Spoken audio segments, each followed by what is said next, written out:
Johnson has gone. Touchdown. This is 365 Sports, powered by Sikkim365.com. See if they take a shot here. Howard looking to launch. Right down the middle. Smith is wide open. Too easy. 365 Sports is presented by IdealMRI.com. High-quality MRIs for $497 or less. IdealMRI.com. Your health is important, so is your budget. Let's look here. Quinn Ewers trying to audible. To stay alive. Can they hook him? Touchdown, Matthew Golden. 365 Sports is also brought to you by Texas Farm Bureau Insurance, protecting Texans since 1952. Jaden Harrison bringing back the kickoff. He brought two back for touchdowns last year when he played for the Thundering Herd of Marshall, and he has one for Notre Dame. 365 Sports is turbocharged by Unite Private Networks. Find out more at uniteprivatenetworks.com. Golden with a chance as a return man to set up Texas in good field position as he returns it from the 25. And he breaks through. Look at Silas Bolden. Goodbye. Now here's David Smoak, Paul Catalina, and Craig Smoak. Joe Tessitore. He could make somebody just dropping off a loaf of bread at some apartment complex look like it might be the greatest play of all time. I saw somebody when he was doing the game, I don't know what day. It would have been New Year's, the day after. New Year's Day. No, it was New Year's Day. And, of course, games being played.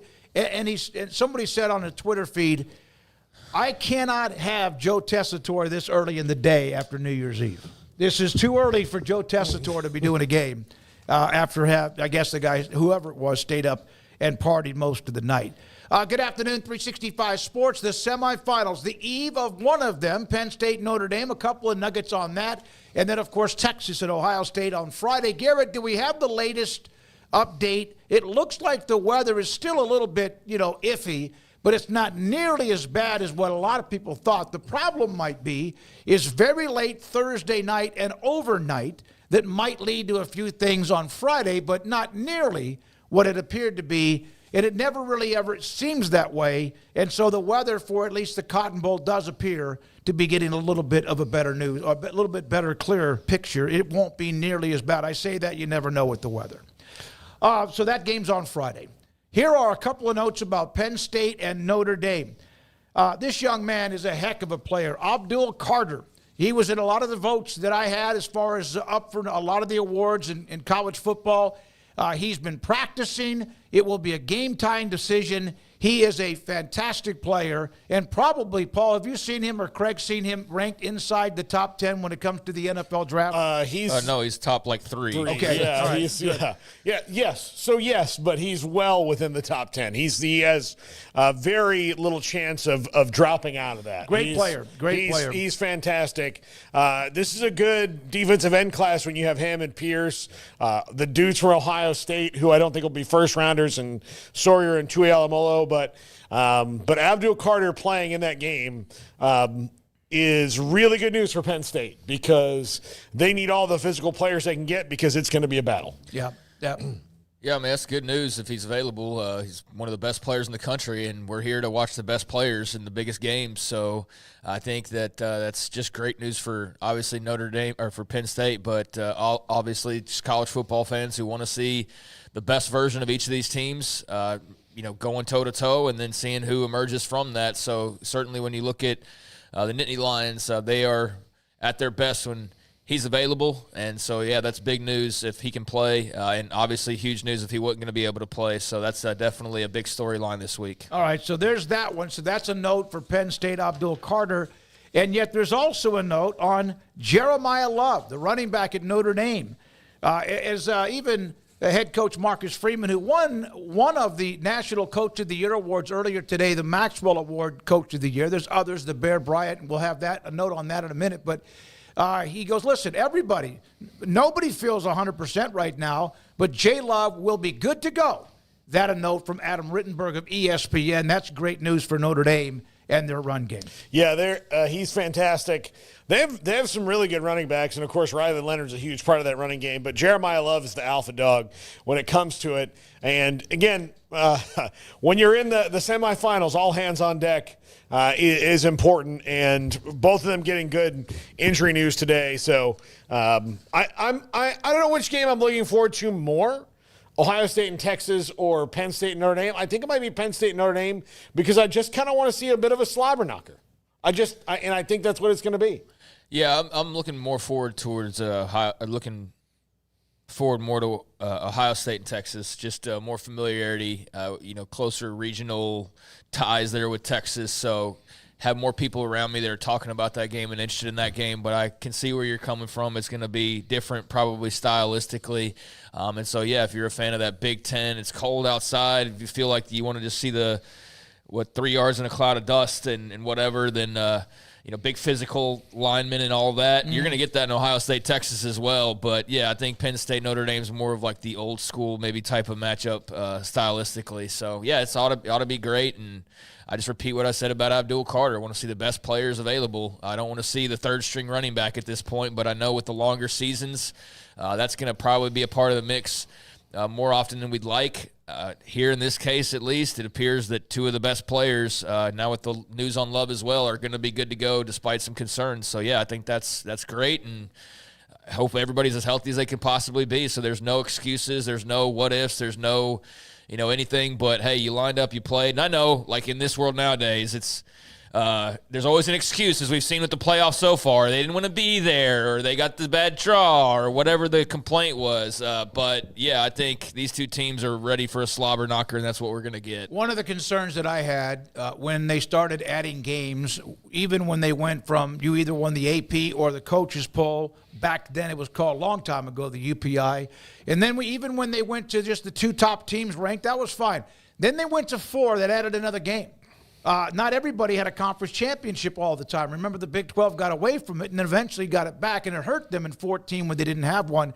But then you added a second, a third, and the possibility of, 4 games, and I was worried about the attrition, that one team just might not. These are all big boy rosters, lots of depth, that not everywhere. Love had over 1,000 yards and scored 16 touchdowns, and he only had 6 carries. So in this case, by the season extending one more game for him, he now might be more healthy or healthier than he was because he didn't play much against Georgia, and Riley Leonard picked up most of the slack in the running game for them. James Franklin about Notre Dame saying that we need consistency around college football. I think everybody should play in a conference. I think everybody should play a conference championship game, or nobody should play a conference championship game. Also need the same number of league games nationally. Of course, there's some that play 8, some that play 9. There's kind of a back and forth on that. And I don't know if Notre Dame, no one's going to force them to get into a conference unless you have to have a conference to get in, because they don't. They just have to be ranked a certain amount like they did this year to get into the college football playoff. Ask Pete Bavacqua what he thinks of that. He's going to say, well, that's cute. We'll do. We're going to continue to be Notre Dame. They've made $14 million, Craig, by getting in and then winning a couple of games. Everybody else is getting right now, depending on what conference is split a little bit differently than others. Texas about 4, and some of the other teams are getting about 2.5 for what's happened so far to this point. Yeah, it seems like everybody that's not named Notre Dame wants Notre Dame to join a conference, and Notre Dame's saying, yeah, we're not going to do that until we're absolutely forced to. And how could you force them into something? I don't know. Perhaps by scheduling a certain type of way where, hey, USC, you don't schedule Notre Dame anymore. Or, hey, Stanford, you don't schedule Notre Dame anymore. Or anybody that plays them on a regular basis, the Big Ten has to get together, particularly the Big Ten or the ACC, and say, we're not going to schedule you unless you join the conference. But the ACC is not going to do that, because the ACC is not going to piss off Notre Dame and then really have a problem on their hands when they suddenly don't even have the Irish in their corner. So the ACC is not going to do anything about it. But there is the Big Ten and the SEC that feel like they are basically the kingmakers of college football. And I guess if they all agreed to just not schedule Notre Dame, then perhaps you'd have something. But I think in that situation, Notre Dame would be like, hey, Big 12. Or ACC still, like, they're still going to get their games. So I don't know how you force them into it other than you'd have to say, well, you have to play in a conference championship game. Well, you can't do that because then there's teams that are in there right now that didn't play in a conference championship game. So you can't do that. You can't say, well, you have to play a certain number of games because not everybody plays the right number of games.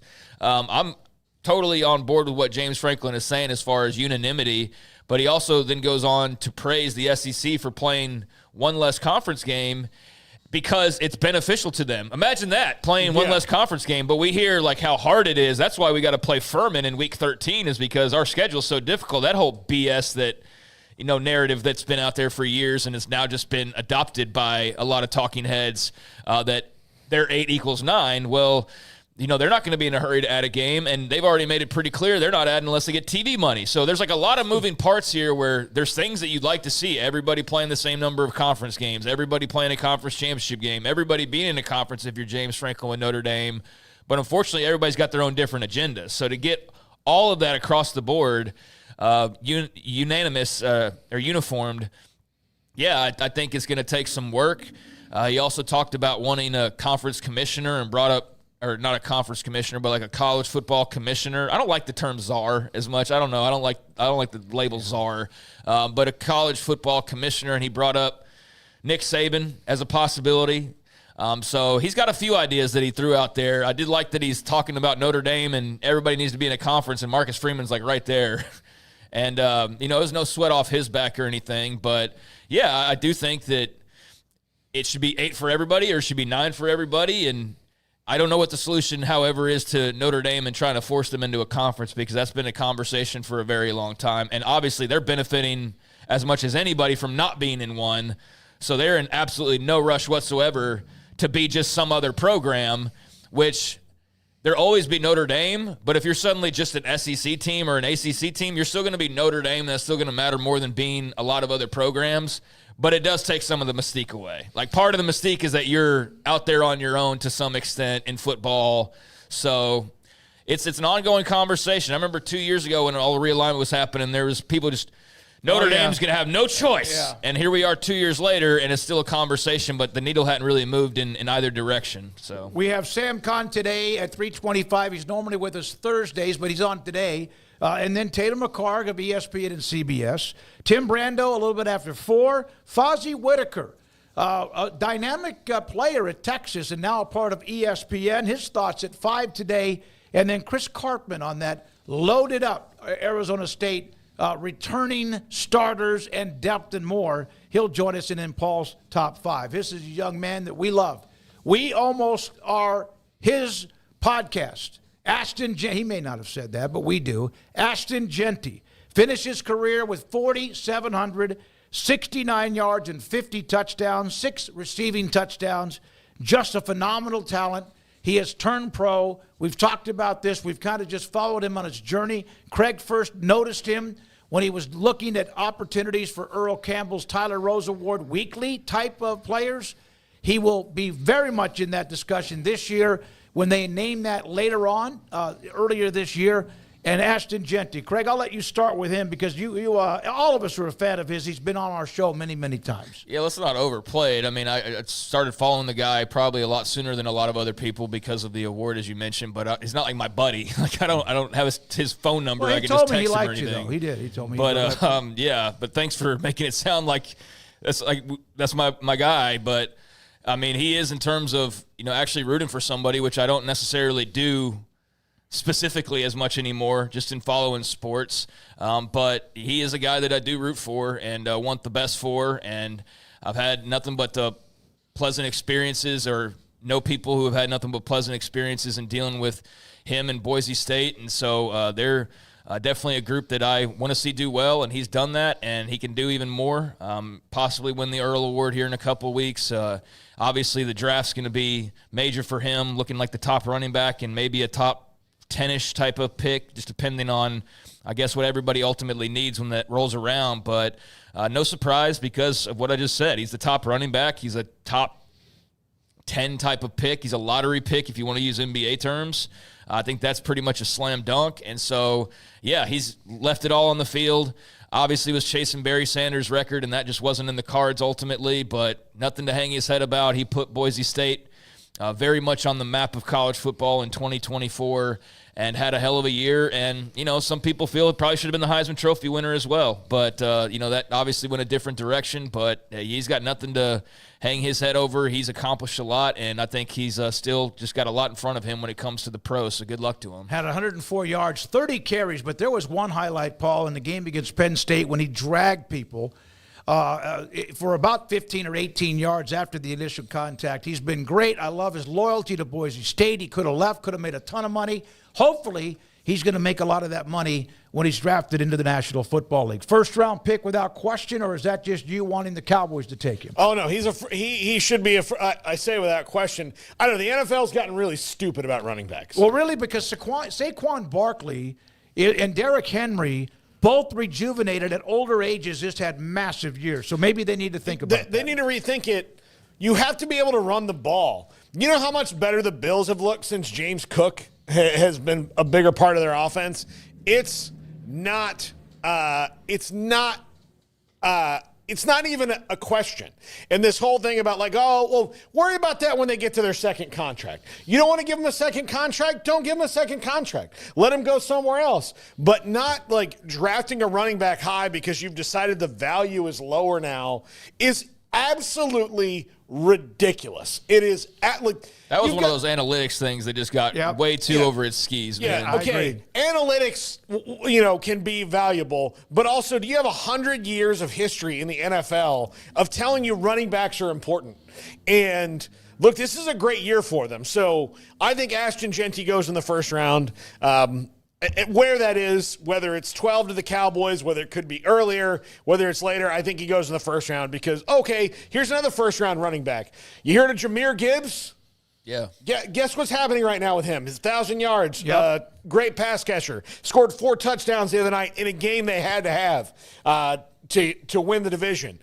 Pretty damn important, right? Yeah, after Montgomery went down, who was also a warhorse. Yeah, okay.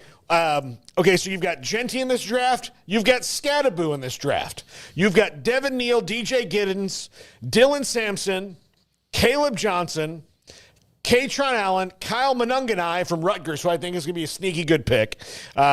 Ollie Gordon, Omarion Hampton, R.J. Harvey, Taj Brooks, and some other ones. But this is if you need a running back and you don't come out of the draft with one, you're an idiot and should be fired. By the way, the thing about James Cook that I kept as the season, even last year when he made an impact for Buffalo, he didn't really do much in college.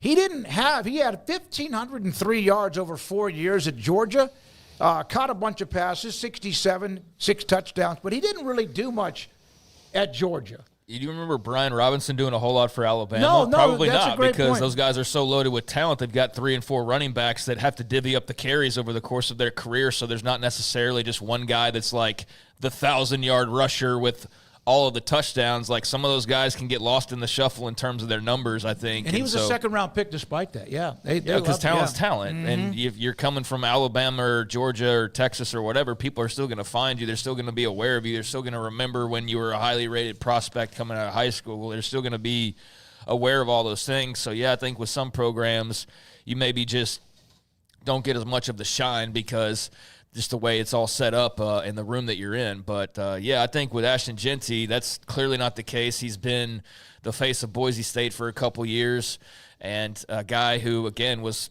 the second best player in the world, according to the Heisman voters, behind only Travis Hunter. So, I think he's got a very bright future ahead of him. All signs point to him being a first-rounder, just a matter of how high he goes.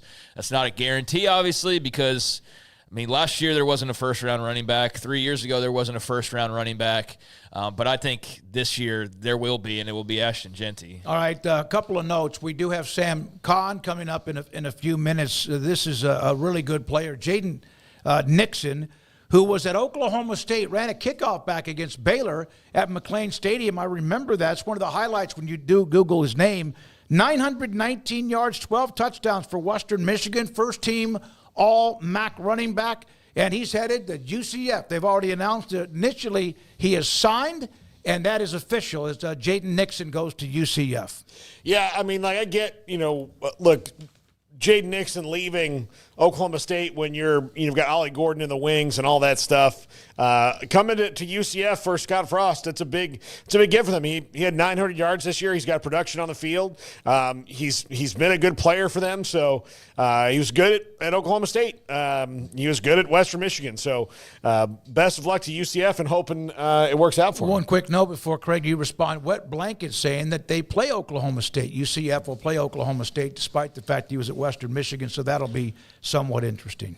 Yeah, I think he's a really good player and a really nice pickup for UCF. I think he had a really nice year that kind of went up and down a little bit, where I was seeing him quite a bit in terms of numbers and production early on, and then it kind of dipped a little, and then I think I started to see him maybe again towards the end a little bit. But he was a guy who was from the state of Texas, so he was on my radar and was very productive at Western Michigan and kind of an outlier when you're looking at all the other big programs and sort of wondering where this kid from Western Michigan fits in. And early on, it looked like he was going to maybe contend for the award overall, finishes with nearly 1,000 yards on the ground, finishes with double-digit touchdowns. He was very good for the Broncos, so I like that pickup a lot for UCF, and I know there's a lot of moving parts right now with that program and Scott Frost trying to get a hold of everything, but that is one of the moves they've made where I go, okay, yeah, I like that a lot, so I'm in favor of that pickup. I saw this. Tyler Van Dyke, Wisconsin. He's been at Miami, headed to SMU. They've got their guy coming back in Jennings, right? Mm-hmm. Yeah. So it got some depth. They got depth now with Tyler Van Dyke, a veteran. I watched him a couple of times last year. I don't know. But he's not going there to be the starter. He's going there as an insurance policy. But your backup quarterback, if that's who he's going to be, that's a good portal pickup no matter who you are. Yeah, I think so. I mean, he's had good moments. He's been unhealthy. I say that, but he's been injured quite a bit in his career. He's injured at Miami. He had that one really good year starting out at Miami. Rhett Lashley recruited him. He played with De'Aaron King. All of that. So that's the reunion there. I think it'll be good. I think it'll work out. He understands the system. He knows the system. He's comfortable in it. And if he has to play, it's because Kevin Jennings is hurt or they're up by a bunch. So that's a good situation. He's probably I think he probably one day will be a really good football coach. One, because just his transfer portal status, he's been some places. He's seen some things. He knows. And him as a backup's fine. If he's rolling out there as your starter, though, I'm just not confident that he's going to make it through the season because he hasn't the last 3 years. Get a job. No, I'm just kidding. Did y'all see the kid? I don't even remember where he was from last week. Who had the UW big announcement that it was like, I'm entering the job market. That was brilliant, and I enjoyed that. But yeah, this is fine for a backup quarterback. I wouldn't be over the moon at all if he was coming in to be the starter. But Kevin Jennings is a redshirt freshman this past year, so he has at least another year to go. And based on what we saw in the playoffs, he has more than another year that he needs to develop and become a better quarterback. That moment was way too big for him, which is understandable to some extent. But, yeah, he's still going to be the guy, but you have somebody that's there to pivot to if you need to. Outside of that, yeah, very forgettable season at Wisconsin, and the big year at Miami that he had seems like forever ago at this point. But, as a backup under Rhett Lashley, I think he'll serve them well. We'll have more some personnel decisions by players in college to move to the next level. A couple of wide receivers at Baylor. We'll do that later. Max Olson with a transfer portal summary to date. He'll join us tomorrow. We'll discuss that too. And also a Hall of Fame name, athlete, etc., was at Baylor last night at a basketball game. We'll have that picture for you. That was kind of a random thing, and then maybe not. When we come back, Sam Kahn, theathletic.com, Taylor McHargue, Tim Brando, and more. This is 365 Sports. The Baylor Club, January the 18th. They're going to have an exclusive culinary event hosted by Executive Chef Lee at the Baylor Club inside McLean Stadium. Experience the artistry and passion behind every dish as Chef Lee showcases his expertise with an unforgettable dining experience. You do need to call them and let them know and tell them that you will be there. Innovative flavors to perfectly curated plates a night you will not want to miss. I mean, this guy can cook. All I hear about the menu, the cuisine, the different meals, and just is fantastic inside the Baylor Club. Also, later this month, the Baylor Club is going to have a retreat,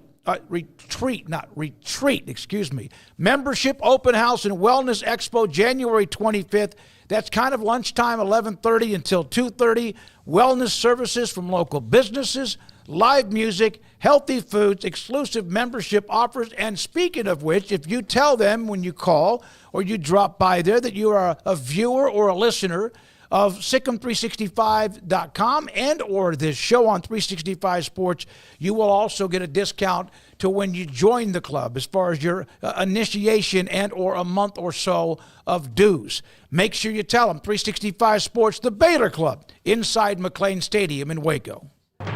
It's time to start something new at Allen Samuels. Drive into 2025 with huge savings on all of our Chrysler, Dodge, Jeep, and Ram vehicles, from a trail-conquering Jeep Grand Cherokee, towing in style with a Ram Heavy Duty, or cruising the city in a sporty and luxurious Ram 1500, we've got the perfect ride for you. Stop by Allen Samuels in Waco, where we make car buying easy. Come by, let's be friends. Developed by Startup Waco, a nonprofit organization, GXG is a program designed to support the entrepreneurial development of Baylor University student athletes through NIL activations. The program helps student athletes maximize their platforms and offers a comprehensive support system for them to create and grow new businesses that not only benefit themselves, but also uplift the local economy. Fans who wish to support student athletes can donate to GXG via the GXG NIL Fund, BaylorBears.com/GXG. Contributions to support NIL activations through GXG can be made at BaylorBears.com/GXG. For more information, follow at GXG_GreenXGold on social media and visit the official website www.gxg.startupwaco.com. GXG, empowering student athlete entrepreneurship and uplifting the local economy through NIL activations. If you want quality and personalized service for all your air conditioning and heating needs, call Tradesman Services.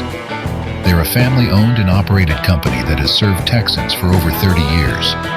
Tradesman offers maintenance plans starting at just $12 per month and a free service call for all new customers. They're also experts in geothermal design, installation, and service. Visit them online at coolingwaco.com. I'll never get used to this.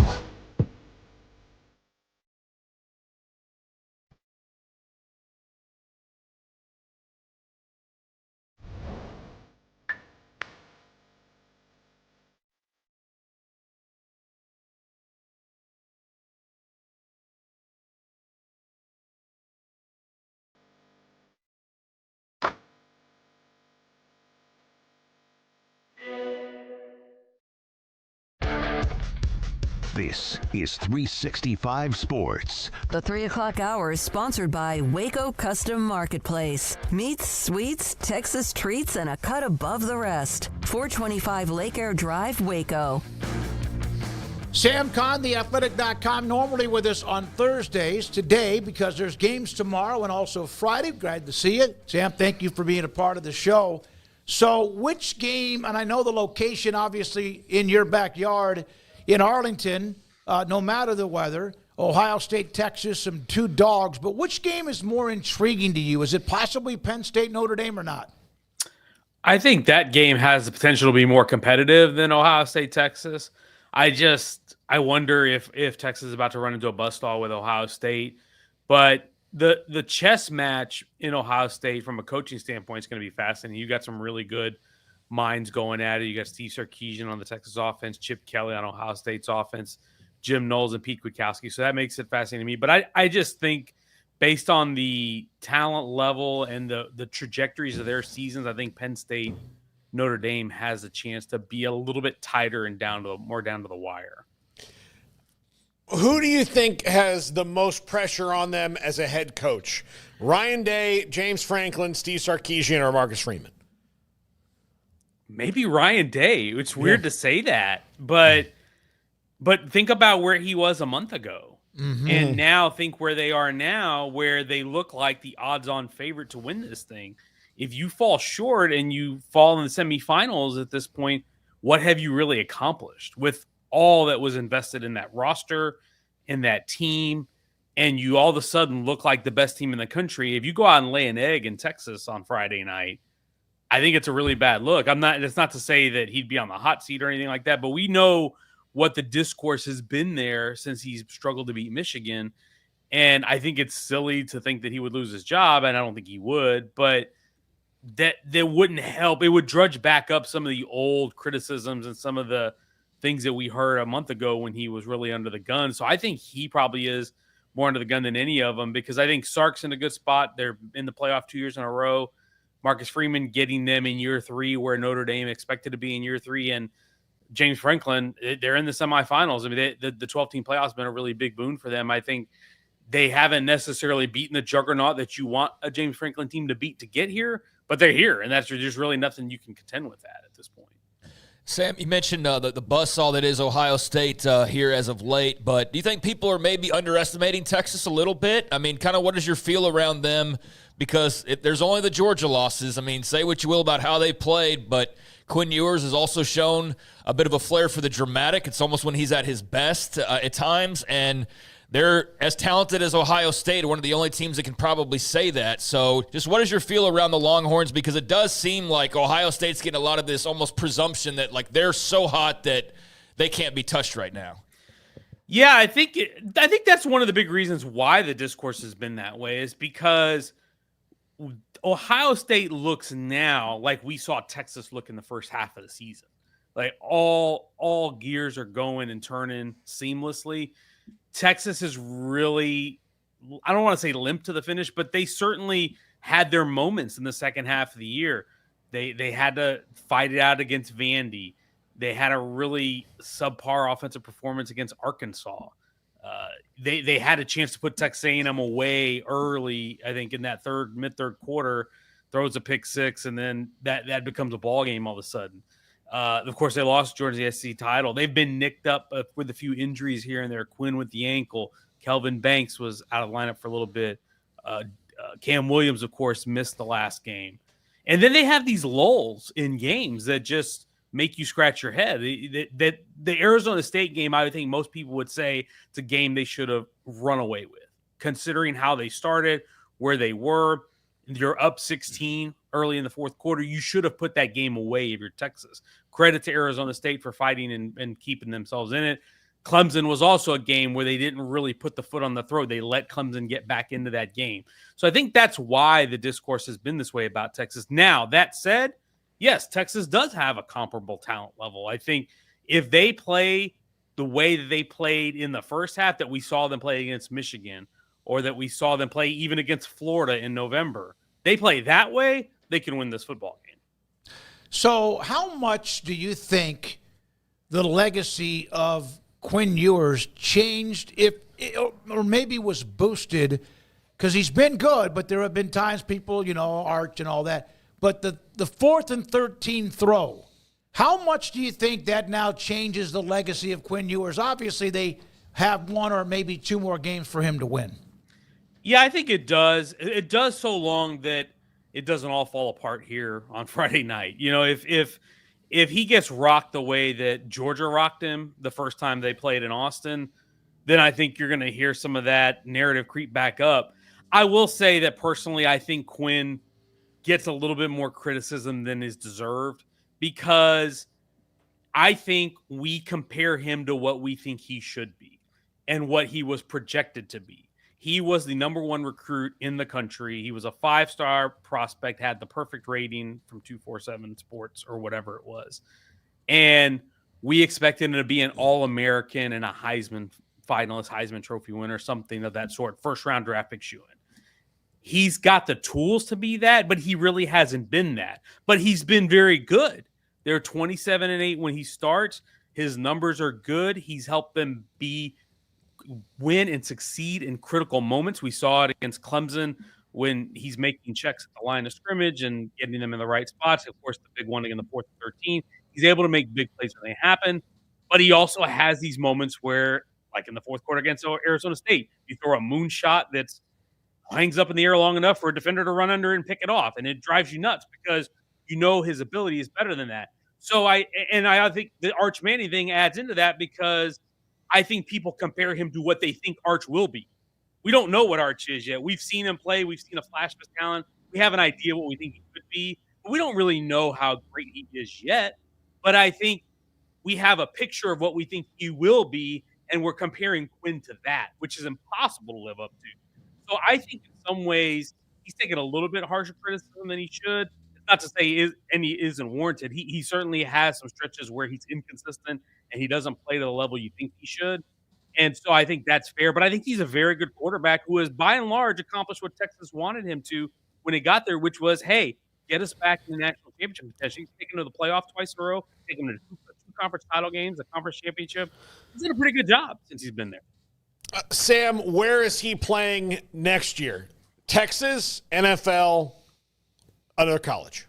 I think he'll be in the NFL. I even if he were to go out there and have a really poor performance against Ohio State, I cannot envision a scenario where he comes back to college football. I saw the rumors and all that went on before the Peach Bowl about a $6 million offer and all this other stuff. I don't know what that does at this point for him because we know he's made a lot of money. Look at how many NIL deals he's had since he's been at Texas. So he's already made a lot of money. Is taking one more offer to stay in the college one more year better than the potential for a second NFL contract? Because it's not, yes, he may not be a first-round pick. He may end up being somewhere in the 2nd or 4th round. At least Dane Brugler, our NFL draft expert, has said that's where the scouts are grading him right now. Even if you're a 3rd or 4th round pick, if you bet on yourself and you have a chance and turn out to be a starter, that second contract could do light years better than whatever NIL offer you take next year. Also, we're 35 starts into his college career. I think he is what he is at this point. What is on tape is what Quinn Ewers is. I don't think another year in college is going to functionally change his draft status. And I have to imagine his agent, the people around him in his camp have probably made that clear to him. And so I just don't think there's any benefit to returning to college for him. And so even if he has a poor performance, he's got 35 other games of tape to this point where scouts have been able to make a determination. And I think when his career is over at Texas, or when this season is over, he'll go on to the NFL. Sam, James Franklin had some comments today during his press conference alongside Marcus Freeman talking about Notre Dame. Everybody needs to be in a conference. Everybody needs to play the same number of conference games, this, so on and so forth. How close do you think we are to somehow somebody forcing Notre Dame into a situation where they have to join a conference, which seems pretty low percentage to me? And how close are we to having more uniformity? I mean, I don't know if you saw his comments or not, but he just seems to kind of want everybody to be equal across the board, and that seems like it should be pretty simple, but it also seems like it's asking for the world to be moved sometimes when you bring up things like that. I'll tell you, I was more amused by his comments about Marcus Freeman's hairline, especially as that was good the too. bald guy. That was great. Look, I don't think Notre Dame's moving off independence anytime soon for anybody. I think it would require us to move mountains to get them to do it because they do not have to share their television pie with anybody. And that ultimately is the biggest boondoggle to making that happen, is because then if you go to a conference, you have to split that money with somebody else. Why would you do that? Oh, by the way, they already have carve-outs in the CFP structure and the voting and all that stuff for themselves. So if you don't need it for voting and governance structure and you don't need it for TV money, then what do you need it for? I guess for the first round bye, but it sounds to me like based on all the discourse around the playoff in the first year, we're going to get to a point where we're not seeding based on conference champions anymore. We'll get conference champions get an auto bid, but we won't. I think eventually we'll move to just seeding the teams as they're ranked as opposed to based on 4 highest conference champions. So then that'll move that out of the way. So there's really no benefit to Notre Dame doing it, I don't think. Unless somehow their TV revenue or their appeal to a national audience takes some kind of major dip, then in that case, I think it would make sense. I understand where Franklin comes from, and I understand where every other school comes from, because it's like, hey, we have to fight through this, and we have to play this conference schedule and all this stuff, and they don't have to do that. I totally get it, and they have to play a conference championship game, which Notre Dame does not. but I just don't think anybody's going to ever move Notre Dame off of that. Yeah, but a lot of people don't have to play a conference championship game too. Like if they're going to be a 12-team playoff, I mean, Ohio State didn't, right? They weren't in it. So there's not much difference there. Sam, who you got? I've got Notre Dame and Ohio State. I think Notre Dame, to me, from the start of this thing, they felt like the team that was playing, that was constructed in the way on that side of the bracket that could get through. I don't think I've moved off of that at this point. And how well they played defensively. Remember from the start of the year, I remember seeing them when they played A&M in person. And gosh, they're really good defensively.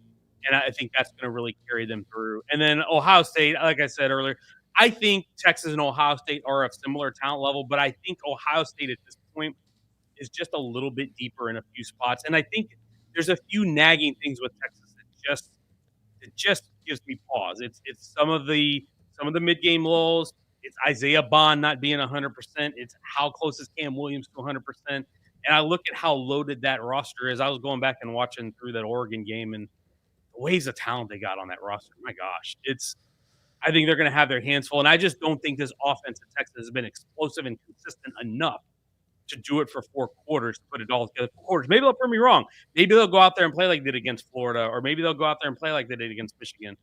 But they haven't done it and repeated that enough for me to believe they're going to do it in this. Who do you feel like is America's team in college football right now? Boise State. There you go. I'm kidding. Right. Arizona State. No, of these 4, that's a great question. I don't, because they're all blue bloods. They're all traditional powers, big money programs with resources. I don't know. I don't get the sense that anybody's flocking to any one of these programs as to rally behind them. You know what I will say, and my colleague Pete Sampson wrote about this. I think I'm not sure if it came out today or if it comes out tomorrow, but is Notre Dame kind of becoming likable? Because for a long time, Notre Dame was kind of the big bully on the block for decades in college sports and college football. And I know there was a segment of the fans that used to love to hate on Notre Dame. Maybe that still exists, but I don't know. Maybe it's because Marcus Freeman seems like a cool dude.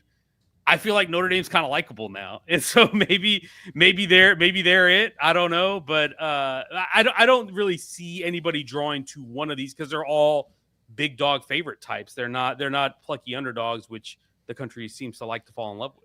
There was a time when Notre Dame was like the Cowboys, like Muhammad Ali, like maybe the Celtics or Lakers, or name somebody that people love to hate. Either you loved them or you hated them. But there was also a time when they were really good and playing for national titles and part of it. But it's been 31 years or so, and I just don't see that when people look at Notre Dame or think about Notre Dame anymore.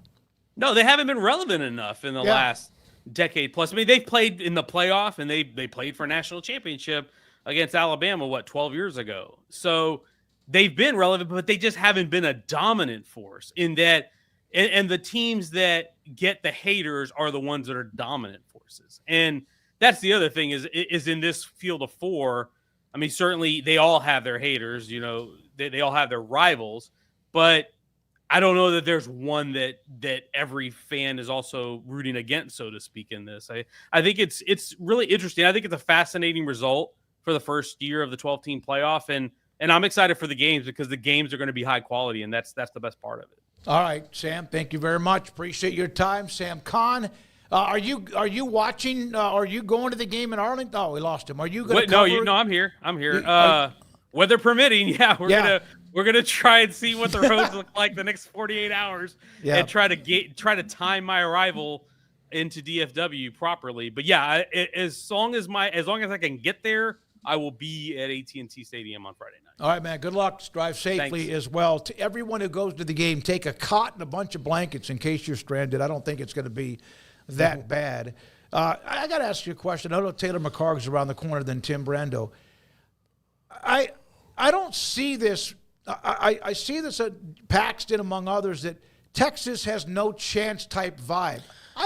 I'm picking Texas to win this game, I think, like, honestly, and I might be doing that, like, reverse psychology type thing, but that's why I asked Sam that question. I think this whole talk about Ohio State's just going to, like, run through them, I think, is crazy.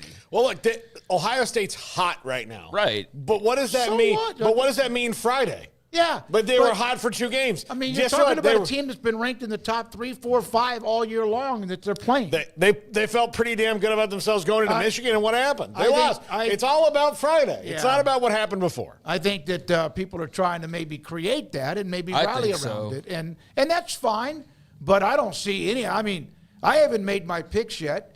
I had Oregon going deeper than they went, so it doesn't matter what my picks are. So well, you probably shouldn't admit that, but yeah. No, I did. I don't mind admitting it. But I think there's some reverse psychology. It's like me talking myself, and no, Texas is going to win this game, so that I maybe feel better when they don't. But yeah, but I'm not anti-Texas like that though. Like, yeah, they're not my favorite team, but I'm not like out there like rooting against them or anything. You're not going to pick a game so that like you I'm might not jinx gonna them. lie because I just can't give them credit where credit like that's the kind of fan that I'm not, where you can't give the other team credit because they're your rival or whatever. It's like, no, I understand that Michigan, Ohio State, it's unique and all this and that, but I mean, give credit where credit's due. And this idea that Ohio State's just going to storm in there, I think is probably a lot of Longhorn Twitter, Longhorn Instagram, Longhorn TikTok, whatever, wanting to pump that up so that there's this huge chip on the shoulder. I think that's a lot of it. But I do think there is a number of media who seem to be pretty convinced that Ohio State's just playing so good right now, they're going to win this game. That's fine. But I mean, Vegas has them. What was it at one point? Was it like 6.5 or so? And I don't look at that because I'm not gambling on the game. I think it's going to be a phenomenal game. Paxton did mention this, that it had the 05 USC-Texas vibes. I don't think either team are in that category or even in that stratosphere. Maybe after this game they will be. But you had rock stars, 2 Heisman Trophy winners, a long winning streak, and an opportunity to win 3 consecutive national titles, which nobody has ever done. I mean, since back, I guess, in the 40s or 50s. Well, the biggest difference is that was for the national title. This is for a spot to play for the that's national also title. much more on the line, a chance to play. Get it. I don't know if we will see many teams like the 05 Texas and USC. Not anymore. I don't. I mean, even if we do, it's not going to be the same because it's going to be a bot roster as opposed to partially bought back then. But yeah, now it's like everything's regionality's out the window. Like everything's different. So yeah, I don't think that I think that was a special kind of time. You look back on like, what was the best of like the college football the way we knew? That might have been one of the last few things, was a setup like that, a game like that with the star power that had. But but USC was unbeaten, had won 2 straight, 2 Heisman winners, and they were playing in their backyard in Texas. And Vince Young took the knife and stuck it right in their neck at the end of the game. We're now joined by Taylor McHargue, ESPN, CBS College Football Magazine. Taylor, ESPN, and also CBS College Football analyst. Taylor, your thoughts? Let's talk Texas and Ohio State. Ohio State is on a heater. Texas has found a way to win in the game against Arizona State that was very dicey. Your thoughts about these two? The Texas game, they're a possession away from really putting that game away late in the third quarter. And for Texas, it felt like, in the expanded playoffs, I think it's a learning exercise for all of these teams. But similar to the FCS or Division II, even at the NFL level, if you go down any championship team, there's typically one game that a team doesn't play their best that still finds a way to win. And if you're Texas and you're a Texas fan, you're telling yourself, well, hopefully that was the game against Arizona State. And if they win all 4 and they win the whole thing, that was their weakest performance in the playoffs, because that collapse down the stretch and Texas' inability to run the football, that was what was most concerning to me. If they can't figure out how to, on a down-to-down basis, have some success running between the tackles, which they could not do against Arizona State, didn't see any of Arch Manning and his ability to run the football either. That's exactly what Ohio State did to take away Oregon's ability to run the football, and it made Oregon have to play from behind and throw the football really the entire game, but especially the second half. So for Ohio State, I think exactly what you just saw them do against Oregon, that's going to be the recipe against Texas. And for Texas, they have got to figure out a way early down. The success rate running the football has got to improve. Taylor, I think the thing that's impressed me most about Ohio State during this playoff run here is they entered into these last few weeks, and Michigan exploited it, where they haven't had their starters in the offense, or all their starters in the offensive line. Donovan Jackson's moved all over the place to help them out. Their centers got, like, all these things happened to them this year, but against a team with a really great defensive line in Tennessee and one with a really good one in Oregon, they dominated both those times. Is that, the glory of being Ohio State, and once you get some guys some reps, they're going to be the 4 and 5 stars that they are, or is it more just gumption? I think right now it's more of the edge that they're playing with, because the two teams that they beat on their way to the semifinals, Tennessee and Oregon, it's not like they didn't have 4 and 5 stars on the other side. But in both of those games, Ohio State jumped all over both of those opponents, Tennessee and Oregon. It was like a bomb had gone off in the first quarter, and both of those teams are down multiple scores, and it's like, what happened to us? And that's, I think, a testament to how Ryan Day has his team playing right now. The sense of urgency that they have right now. I think that's what, if you watch Texas, that to me is what was missing against Arizona State, was even though they had built a bit of a lead, there wasn't this sense of urgency. Okay, let's put this team away and end this game. I think Notre Dame and Georgia was a different matchup, but even Notre Dame had some of that as well, the ability to really put the throttle down when they needed to. And that's what Ohio State, in my opinion, through the first 2 rounds, has shown better than anybody in everybody that's been in the playoffs this year, is their ability to come out and start fast, play with an incredible energy and physicality. And a lot of that, I think, is their answer and response to how they lost against Michigan. They have answered the bell and have come back, and they're playing with, like I said, a sense of urgency. They're violent. And that's what, I mean, when you get down the stretch, that's championship football.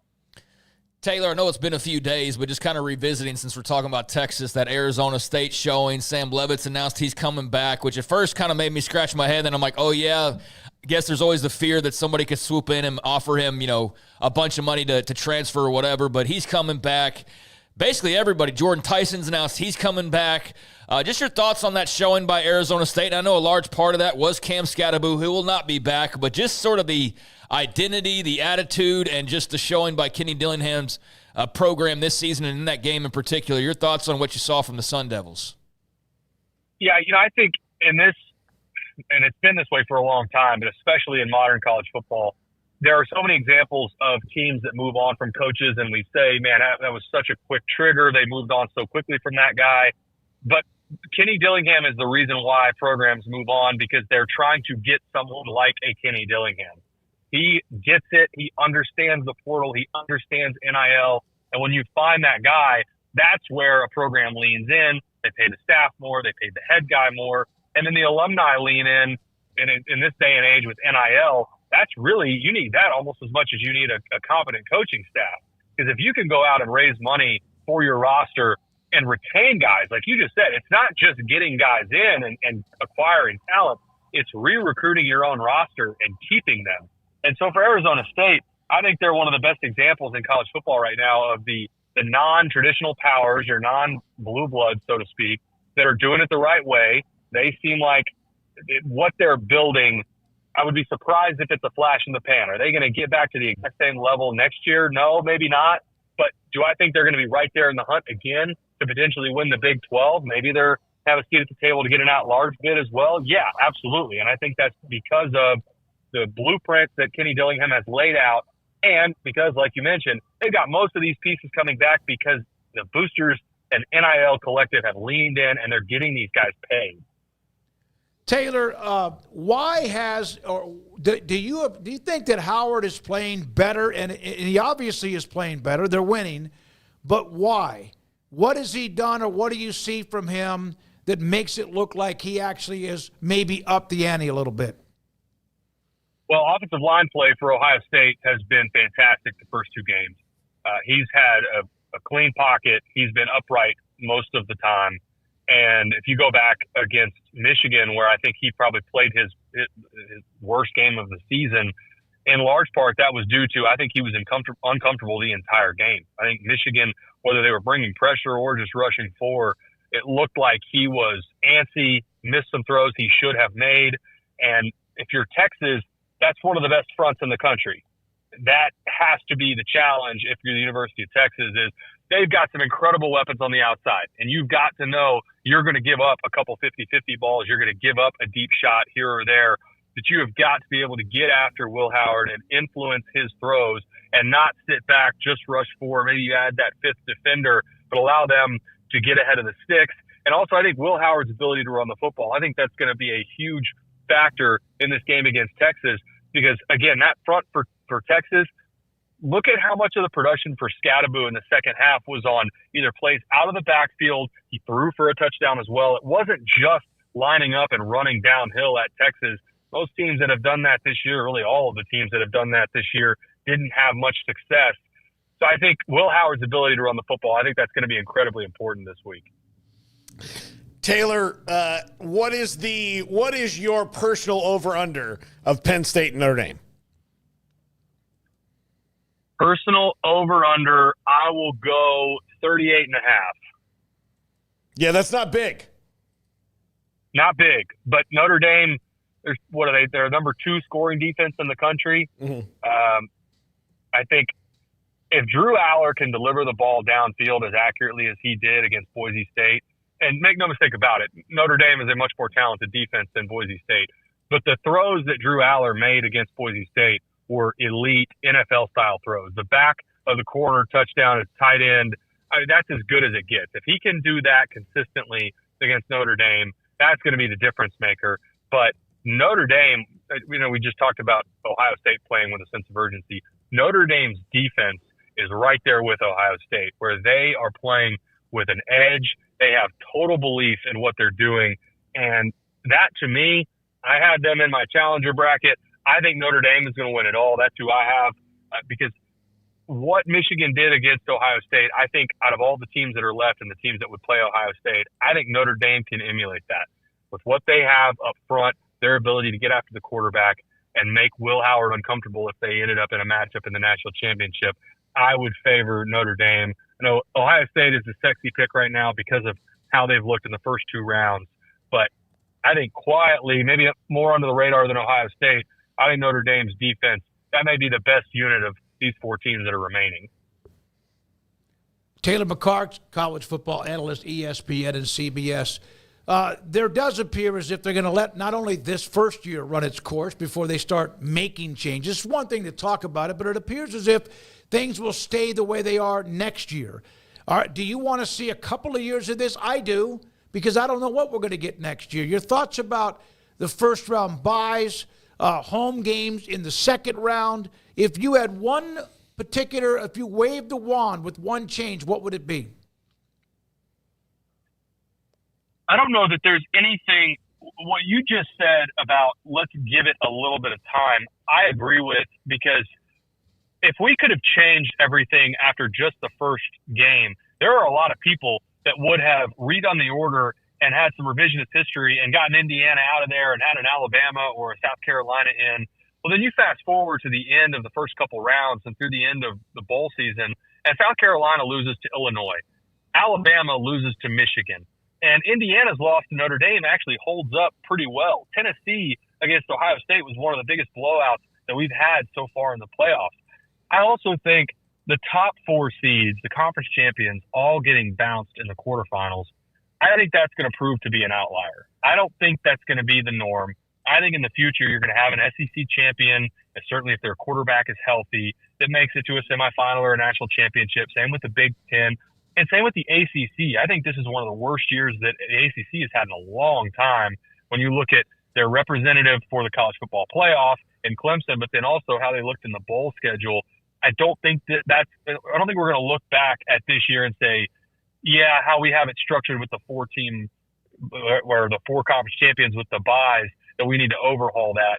I think this year is going to prove to be an outlier in that way. And I'd like to see more of a body of work before we start overhauling this. Otherwise, we just do this every year, and it's the only sport I know we've talked a lot about this. It's the only sport that it feels like we do this, right? Where we have this gut reaction anytime an underdog, rises up and it feels like they're about to have a moment.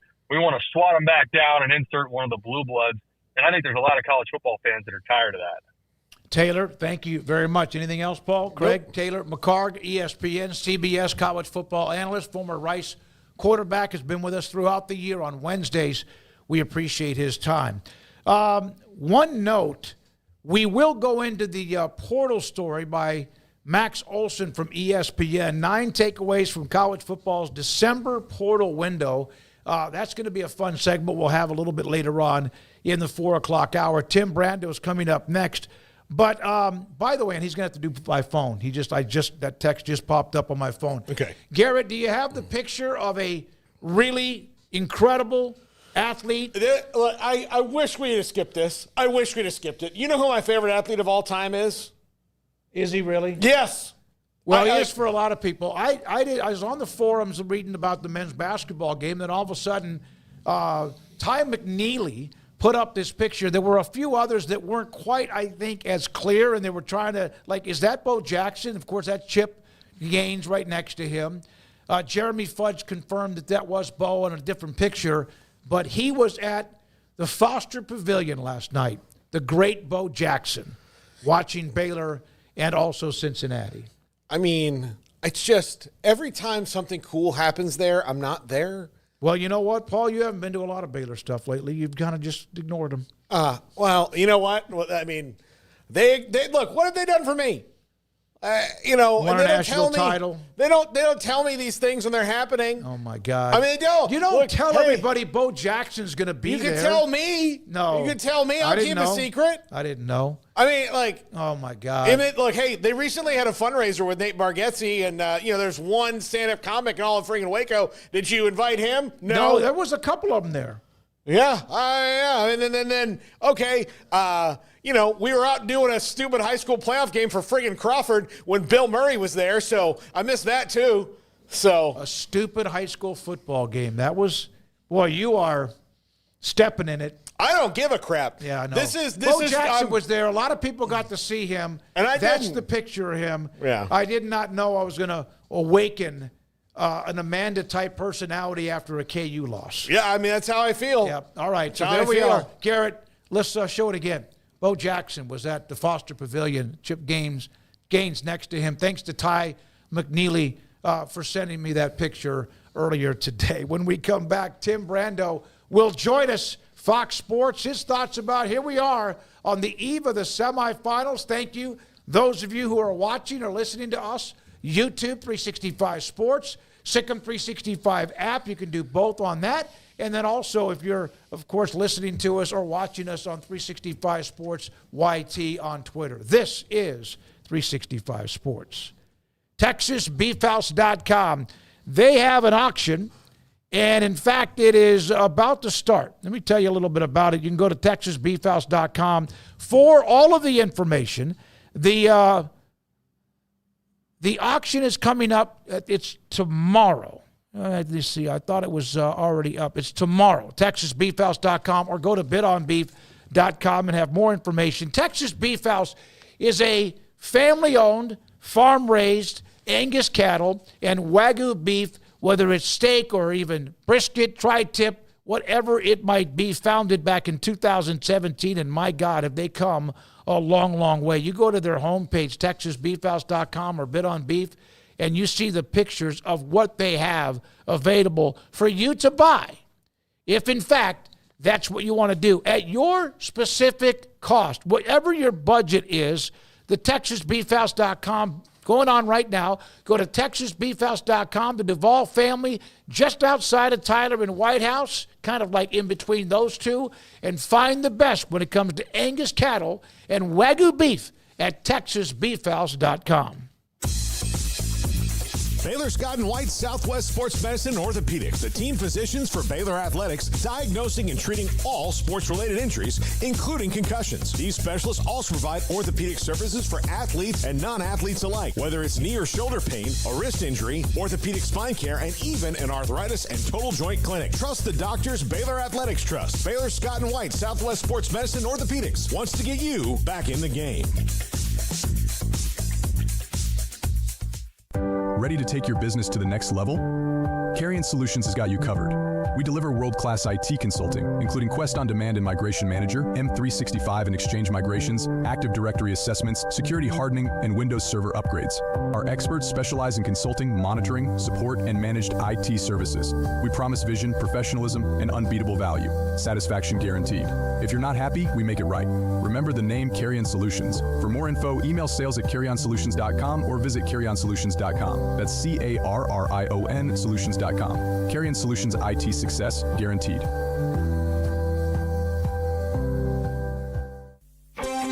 Developed by Startup Waco, a nonprofit organization, GXG is a program designed to support the entrepreneurial development of Baylor University student athletes through NIL activations. The program helps student athletes maximize their platforms and offers a comprehensive support system for them to create and grow new businesses that not only benefit themselves, but also uplift the local economy. Fans who wish to support student athletes can donate to GXG via the GXG NIL Fund, BaylorBears.com/GXG. Contributions to support NIL activations through GXG can be made at BaylorBears.com/GXG. For more information, follow @GXG_GreenXGold on social media and visit the official website www.gxg.startupwaco.com. GXG, empowering student athlete entrepreneurship and uplifting the local economy through NIL activations. This is 365 Sports, powered by Sikkim365.com. The 4 o'clock hour is sponsored by Boozer's Jewelers, the wedding ring store, specializing in custom jewelry and repair, all in-house. Now here's David Smoak, Paul Catalina, and Craig Smoak. So the semifinals tomorrow night, Penn State and Notre Dame. That's in the Orange Bowl that, of course, you have at the AT&T Stadium in Arlington. It's the Cotton Bowl Classic. It's Texas and Ohio State. I can't wait. Looking forward to it. Right after the show, get off, go home, watch the game tomorrow night, watch the game on Friday evening, and then we'll know who's going to play for the national championship. But all of those teams, we mentioned that back when the semifinals were set, the team that has won most recently was in 14 with Ohio State. And by the way, that was the team that had the quarterback issues. And they got on a run. Remember, got into the playoff and then won it. Cardale Jones was the quarterback and won the national title back in 2014. Texas at 05, Penn State 86, Notre Dame 1988. We now have Tim Brando, who remembers all of those times and reminisces about the days of college football. Tim, we've got 4 dudes in the semifinals. Yeah, we do. And they all have storylines that, in my mind, from a matchup standpoint, Smoak, are perfect. They're perfectly aligned to play one another. I think the semifinals, this is going to sound, and I don't mean to sound negative, because I think we've had far too much negativity surrounding all the conversation about the first ever 12-team playoff, which to me we should be celebrating, not being so terribly critical of, and yet we have been. That's another topic for another day, or maybe later in this interview. I don't know. But I think that the 2 teams that I really want to see play one another, Texas and Ohio State, and the other 2 teams I really want to see play one another because they're so strikingly similar, Penn State and Notre Dame. And there will be a contrast in style of play and one team's will that they want to impose on another when we get to the championship game. When that game is played, you're going to be looking at contrasting styles no matter what. Obviously, if it happens to be Ohio State, Penn State, it's a rematch. It's a game we've seen. But if it's Ohio State, Notre Dame, I think they match up similarly to Ohio State as Penn State would. The difference would be that Freeman is what? He's an Ohio guy. He's an Ohio State guy. And with the sidebar story about what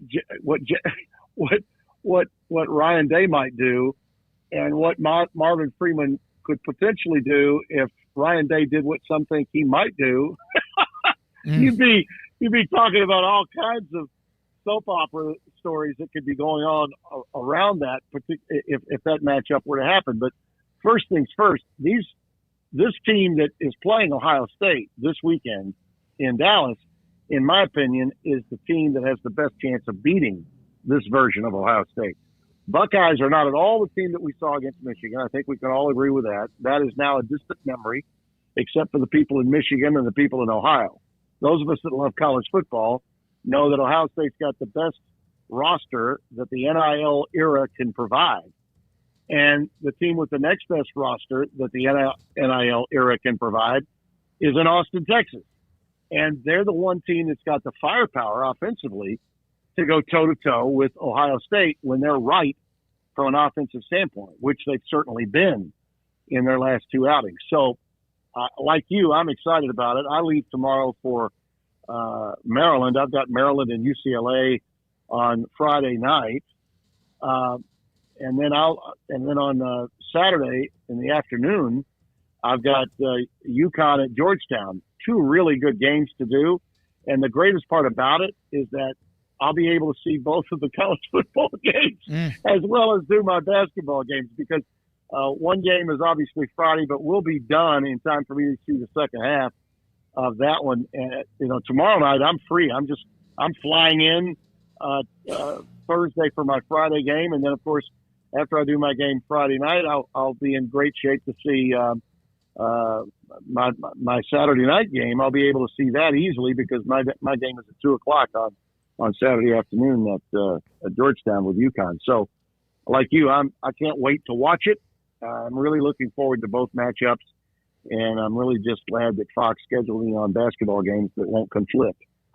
Yeah, there you go. That part has me excited too. Tim, what's your assessment? We haven't had you on since the playoffs started. What's your assessment of how it's gone? Things you would change? And I know that you, as a person who doesn't like the sports shouting, talking head shows, maybe had to enjoy a little bit of comeuppance from reality when it came to parity in college football now. Yeah. When I tell people in the SEC now, no, you're not dominant in football. You are in basketball. That really pisses them off. Yeah. Oh, those helmet heads can't stand it. A lot of SEC football fans that could care less about basketball, they start watching, NASCAR as quickly as possible. Those fans, generally speaking. So, but it's true. I mean, it's one of those rare seasons when in college basketball, the SEC is just dynamite, and it's not only heavy and strong, but it's heavy and strong and deep. It looks more like a Big 12 year than a typical SEC year in basketball. In football, what we learned is that those teams that had the so-called biggest names that were playing in big games but did not play to the level that they're accustomed, they didn't deserve nor did they belong in the college football playoff. And their performances in the bowl games they did participate in were proof of that. We can put Alabama at the very top of that list. So, yeah, that part of it I didn't mind. What I am upset about to some extent is the level of criticism being thrown at the entire process of the college football playoff, and most of that criticism coming from the very people that have benefited most from it, the people covering it on ESPN. Like, hey, fellas, we've only had half a sample size of 1 year of this. Yes, some changes need to be made, but were the right teams, the right 12 teams in?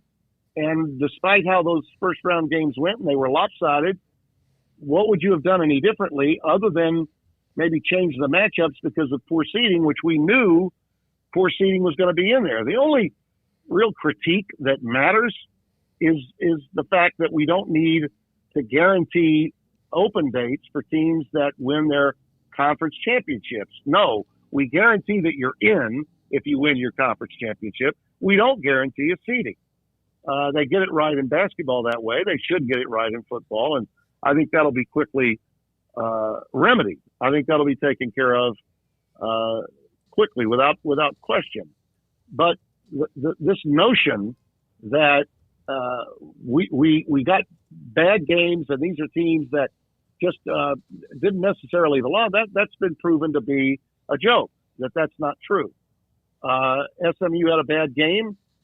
Boise State did not play to the level that I thought they could against Penn State, but they were still very competitive. And how about the Big 12 champion, Arizona State, and their performance against Texas?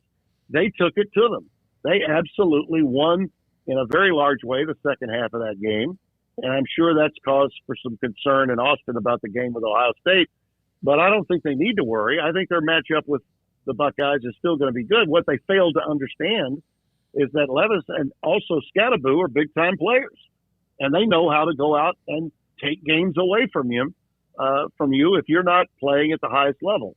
And Texas did not play at the highest level. They got a little lackadaisical with their lead, and they struggled as a result. And Arizona State was good enough to go out and make them pay. And were it not for a bad call, a bad non-call on targeting, there would not be one SEC team in, even if you want to put an asterisk next to it, because that SEC team happens to be a longtime Big 12 member. Because Arizona State, in my mind, wins that game with possession, milks the clock, gets their kicker in a great position to win that game, and Arizona State would have been the party crasher here, and we would be talking about an entirely different story than the one we are.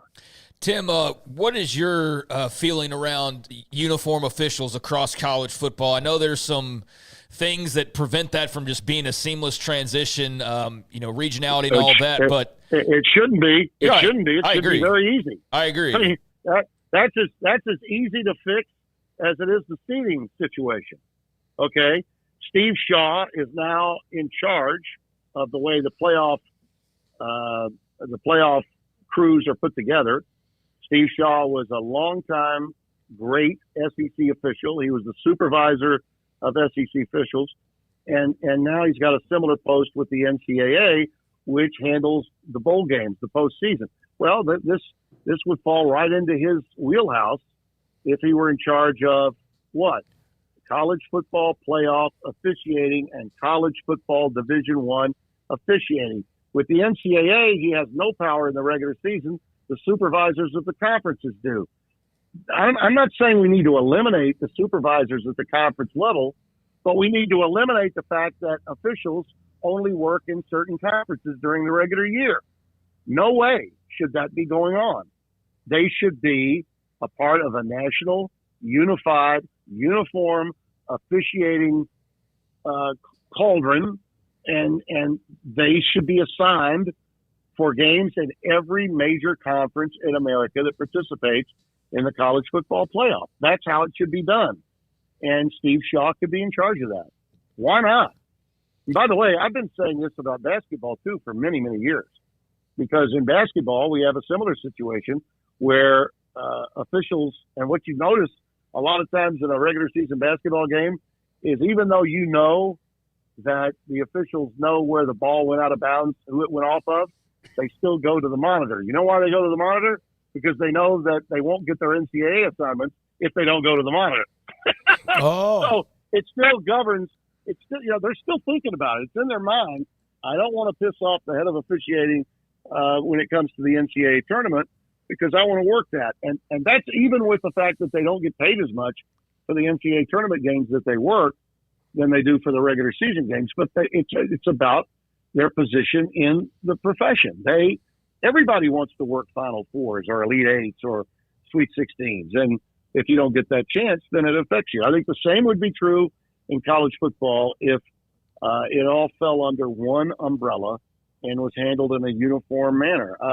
I think the world of James Franklin for saying all the things that he did this week about how college football needs to fix itself on so many fronts. NIL portal, the way the games are officiated, the way that how many teams are playing regular season conference games should be uniform. It should be the same in every league. He's absolutely right. These are all things I've been saying for like 40 years at 4 different networks. Tim, the good news is people are always going to pick apart or what they want to see change, but it's not going to change from this year to next year. There might eventually be that, and probably will be. But if, in fact, you could make one change based on what you've seen the first year, Is there one in particular that you think you would like to see different? Well, the one is an easy fix, and it will be fixed, I think, this year. All right, and that is the seeding process for conference championship game winners getting automatic buys into the next week. And you saw what happened. The seeding was screwed up. You know, when Saban said, if I were an Oregon fan, I'd be pissed off, he was right. He was absolutely right. No way should they have been sitting out waiting to play a team like Ohio State, who, by the way, they had played in the same league with, had already played and beaten, and Penn State, a team that they had beaten in the Big Ten championship, was getting an easier road to the championship than they were. That can easily be fixed, David, and I think it will be fixed immediately. Just make sure that the teams are seeded properly based on their performance. We're not going to reserve spots for teams simply because they won their conference championship games. That was an overreaction by conference commissioners that were concerned that their games would not be meaningful if, in fact, they didn't automatically get a bye from having those conference championships. They made a mockery of it, and that was the only mistake, really. I thought the right 12 teams were selected. I did. I had no problem with any of those teams that were selected to play in the college football playoff. Now, does BYU have an argument, given the way some of these teams performed? Absolutely they do. The Big 12 got, jobbed to some extent. We know that now by the way they performed and the way they dispatched with Colorado. But based on the information that these guys had to work with, I had no problem with the 12 that went in.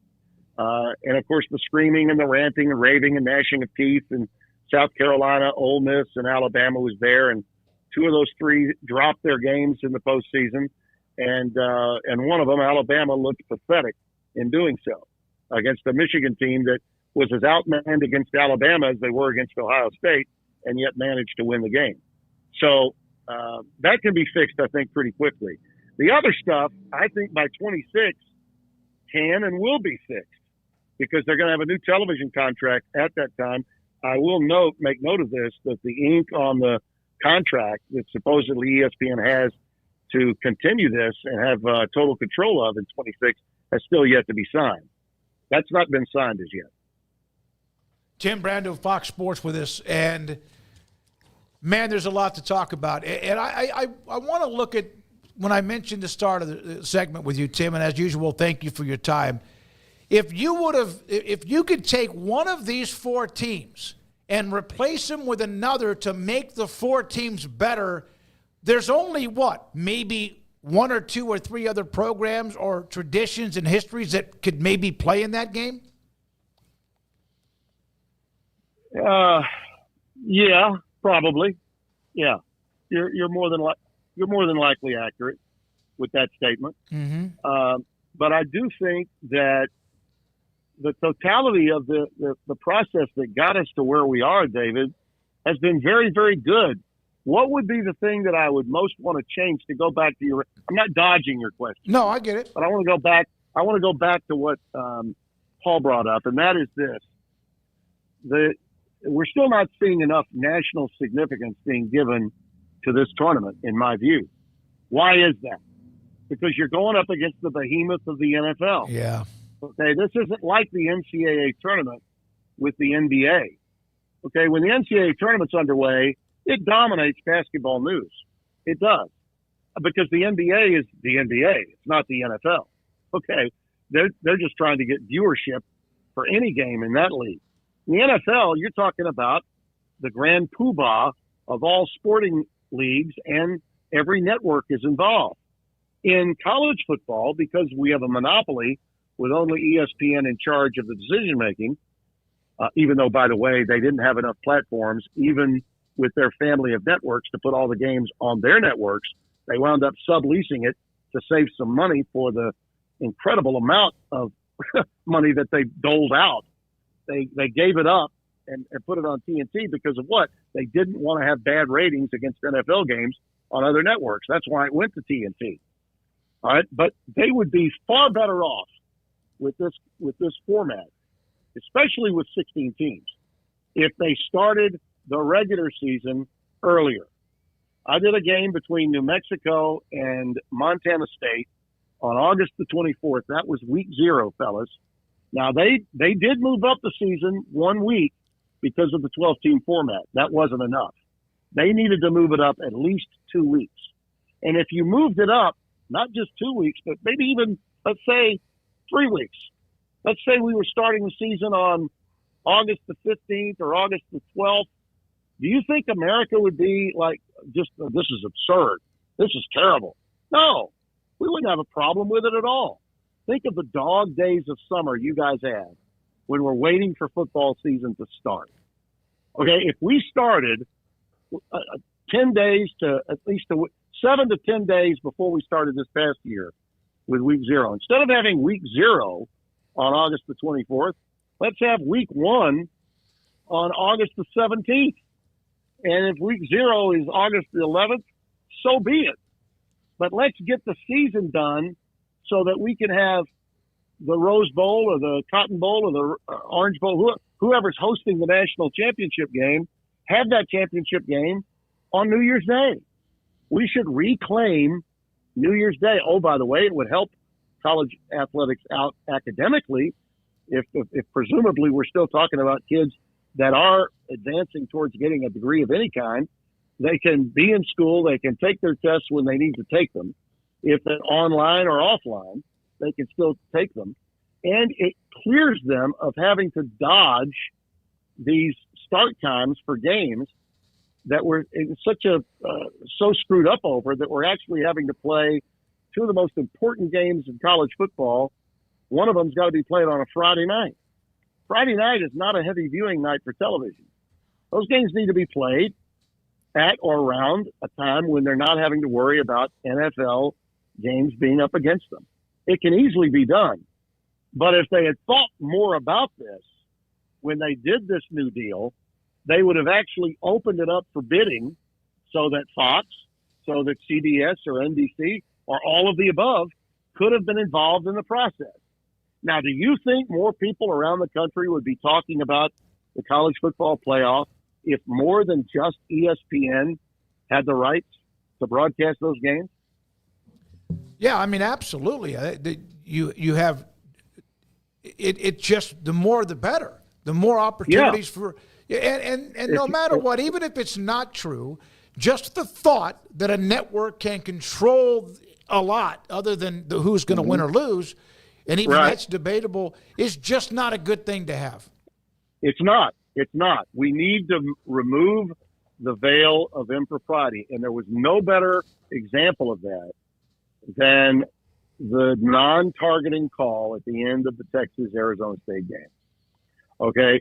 All you needed to do was check social media anywhere, Instagram, whatever one you want that you're on, okay?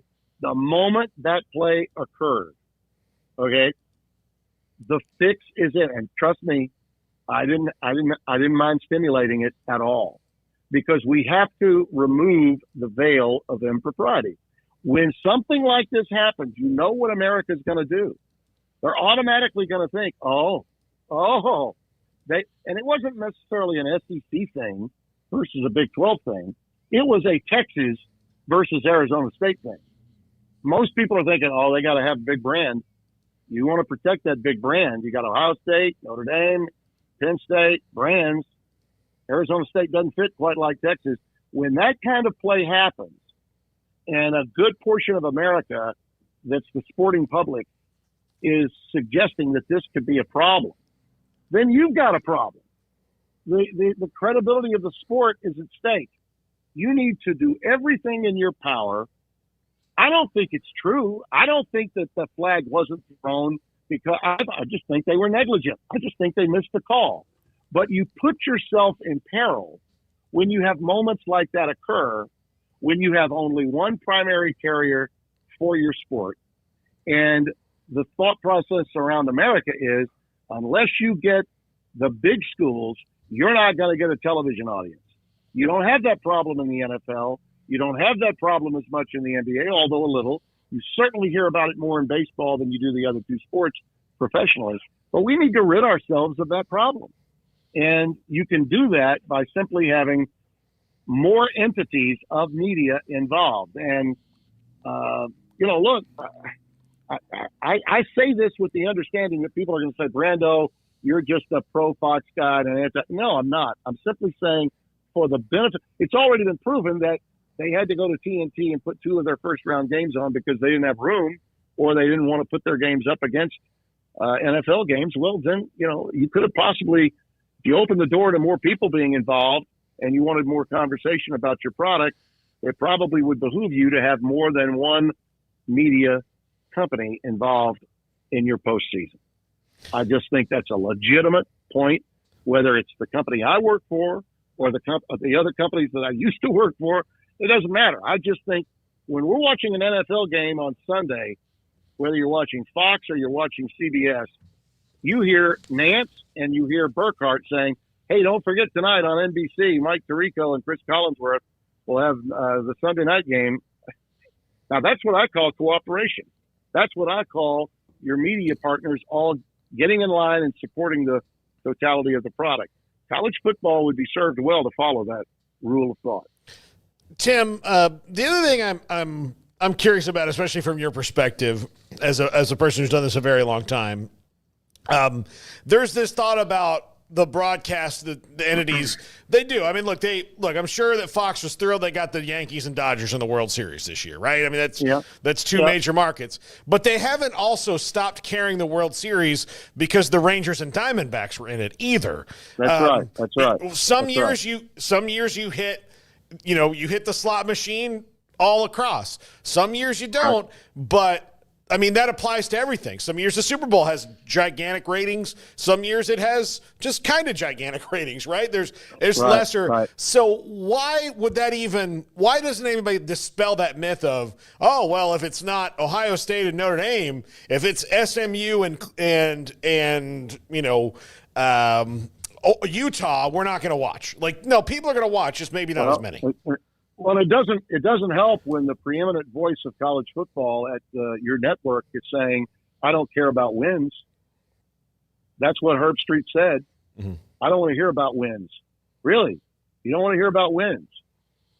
But where's that coming from? It's those kinds of statements that have people believing that we've got a problem, that this is somehow not being done the way it should be, that the influence of someone of his caliber could be such that it might sway the thought process of the committee. Now, thankfully, in this year's case, it did not. But you saw the reaction after those teams were in, and Alabama was not, and other teams with brand names were not. Okay, we need to stop that. That has to come to an end. We need to understand that where the team is or what the team's brand is shouldn't matter. It's the event that matters. And those that participate in the event they'll show us whether they belong or they don't belong. It so happened that SMU had a great freshman quarterback that helped get them there, but he made a mess of things. He threw some early picks. He made some mistakes that they could not overcome in that game at Penn State. It happens. Hell, it's happened in Super Bowls. Okay, I remember Stan Humphries, a good friend of mine, the San Diego Chargers had a chance against San Francisco, against the mighty Montana Machine. Stan had a great year that year. It didn't happen for him that day. He had a bad game. That's sports. Why is it? It never gets. We don't question that in the NFL. We don't question it in the NBA when a series goes one way or the other. But boy, oh boy, in college football, the very people that are most involved in communicating the game to everyone will take shots at teams that had unbelievable years, but just because they don't have the right name on the front of their jersey, suddenly they don't belong. That's got to stop. Tim, great stuff, buddy. Thank you very much for being a part of the show. I know you had to run an errand or two, but here you are with you and your opinions. We appreciate them and how much you love college football and broadcasting, too. We appreciate your time today. You got it, fellas. Thank you. Anytime, and I hope you're off to a great Happy New Year. We I certainly am. We are. Okay, buddy. We'll watch you on, again, college basketball. He did that Nebraska game against UCLA, over the weekend, so we appreciate his time. When we come back, you want to do it after the break? He just left. So we're done? Yeah, we can go to the break. Karpman? Yeah, we'll just have to figure it out. Okay. Chris Karpman, who covers Arizona State, I thought we had him for 525. Maybe that's on me. We'll find out what we do there. Plus, Fozzie Whitaker, former Texas running back and now a part of ESPN at around 5 o'clock. We'll see what we have when we come back. We appreciate all of your time today, and this is 365 Sports. Alan Samuels, Dodge Chrysler Jeep Ram Fiat, Loop 340 and east of 84 in Waco, and Ted Teague sent me a bunch of good new stuff to discuss here on the show when it's time for me to talk about a great car dealership. Alan Samuels with Ted Teague, the CEO. Good times, hot deals continuing, new year, new month, huge discounts on the Jeep Wagoneers, which are just spectacular. The Grand Wagoneers, plus you also can get 3.9% financing for 72 months. Affordable Jeep Compass starts at $25,995. A lot of value bundled up in that little car, like active lane management system, full speed, forward collision warning, blind spot, cross path detections, UConnect 5 radio system, and 8.4 touchscreen display. I had to use a loaner because of my car that I had bought, a pre-owned, what was in the shop, and I was given a Compass to drive around in, and it was very, very comfortable. In fact, had to drive about 1,000 miles over a week or two. Also, the 2025 Jeep Grand Cherokee Laredo, most decorated SUV in history, starting at $35,925, plus tax, title, and license, loaded with accessories like adaptive cruise control, full speed, forward collision warning, park view, backup camera, and so much more with a 5-star safety rating. And one more note, the 2025 Motor Trend Truck of the Year, the Ram 1500, 7th time they've won that prestigious award. Come by and drive one today. Alan Samuels, Dodge Chrysler Jeep Ram Fiat, Loop 340 east of 84 in Waco. Get ready, Baylor fans. The ultimate game weekend experience awaits you at the Baylor Club. Kick off your weekend with our Friday Night Live pep rally. With live entertainment and special appearances from the Baylor Spirit Squad, it's the perfect way to start your game weekend with a roar. On Saturdays, don't miss our Knox Hall tailgate. Enjoy delicious food, ice-cold drinks, and great company as you gear up for the big game. And after the weekend's excitement, wrap it all up with our famous Bear brunches on Sundays. Don't wait. Make your game weekends legendary with a Baylor Club membership today. There are 26 letters in the alphabet, over 600,000 words in the dictionary, and just 3 of them said together can change everything. Let's order pizza. Those 3 words lead to dough made from scratch and 3 fresh signature cheeses that blanket golden crust in a heavenly melt on Marco's Pizza that'll blow your mind. So visit Marcos.com to order and stop by Marco's Pizza in Belmead, China Spring, Woodway, and in Robinson. Marco's. Pizza lovers get it. With so many companies and policies out there, it gets so confusing shopping for insurance, and I never know if I'm getting the policy that's right for me. Luckily, I met the team at the Niche Group Insurance Agency. With the Niche Group, you can go to one company and get access to coverage options from many insurance carriers, and you get to speak to a real person about your specific coverage needs. With the Niche Group, I know I'm getting the right coverage at the right price. If you need insurance, talk to the experts at the Niche Group at 1-800-258-8302. This is 365 Sports. The Sikkim 365 app is brought to you by Alan Samuels Dodge Chrysler Jeep Ram Fiat. Come by, let's be friends. I remember that all the discussion leading up throughout the season about what games would matter, college football playoff, who's going to get in. We knew that at least 5 teams for sure, the Power 4 conference champions and also the best, highest-ranked group of 5 champion. They were going to get in. We didn't know about everybody else. There was a lot of gnawing, gnashing of teeth, and all sorts of other things. But we had the 12 teams. Poof, it's gone. There's now 4 left. That's tomorrow, Penn State, Notre Dame, and then also the game on Friday night between Ohio State and Texas. And, oh, by the way, that game has brought a bunch of you that are Ohio State and even some Texas fans that I haven't seen much of, if at all, that have joined us today and also this week. And there's still 2 more games to listen and have fun watching you go back and forth amongst each other. So there we are. That's the setup right there. Penn State, Notre Dame, Texas, and Ohio State. And I can't wait. I really, really can't wait. Chris Karpman, by the way, we will have him on probably about 5:25 our time, Garrett. So that's why I thought I had that correct. We mentioned this earlier in the show. Abdul Carter appears as if he will be able to play for Penn State. If you did not see that earlier, that is still a game-time decision. All-American, stud, defensive lineman. And then also Jeremiah Love, good to go for Notre Dame in their game coming up. He had very little touches against Georgia when they played that game earlier in the college football playoff. So there's that. Let me see here. I want to get into this. 2 Baylor wide receivers. This is not a surprise. I didn't know they had another choice, but Ketron Jackson and Hal Presley have both entered at least their career to enter the NFL draft. That's not a surprise for me. I didn't really know what their future might be. Well, I mean, I think now guys are just entering and putting a thing up a graphic whether they have eligibility left or not. I mean, because it's sometimes, like, I've seen a couple of people say, I'm entering the NFL draft. I'm like, you have no eligibility. You can't play anymore. Like, I guess it's just announcing that they are. So, but yeah, I didn't think they had any eligibility left. But of course, I don't know who, you could have 5 years left. I have no idea anymore. Yeah, I mean, they graduated basically from their eligibility, so I don't know if they graduated with a degree from Baylor or not. Hope they did, but either way, yeah, their time came to a close. That was already known, and writing was on the wall. They were introduced at Senior Day, so, yeah, I guess they're just announcing it officially, but, I mean, this was the expectation all along. They were seniors. They didn't have any eligibility left, so, yeah, they were going to be gone, and, I wish that Ketron Jackson had more performances like what he did in the bowl game. It was actually nice to see him jump out and make some plays.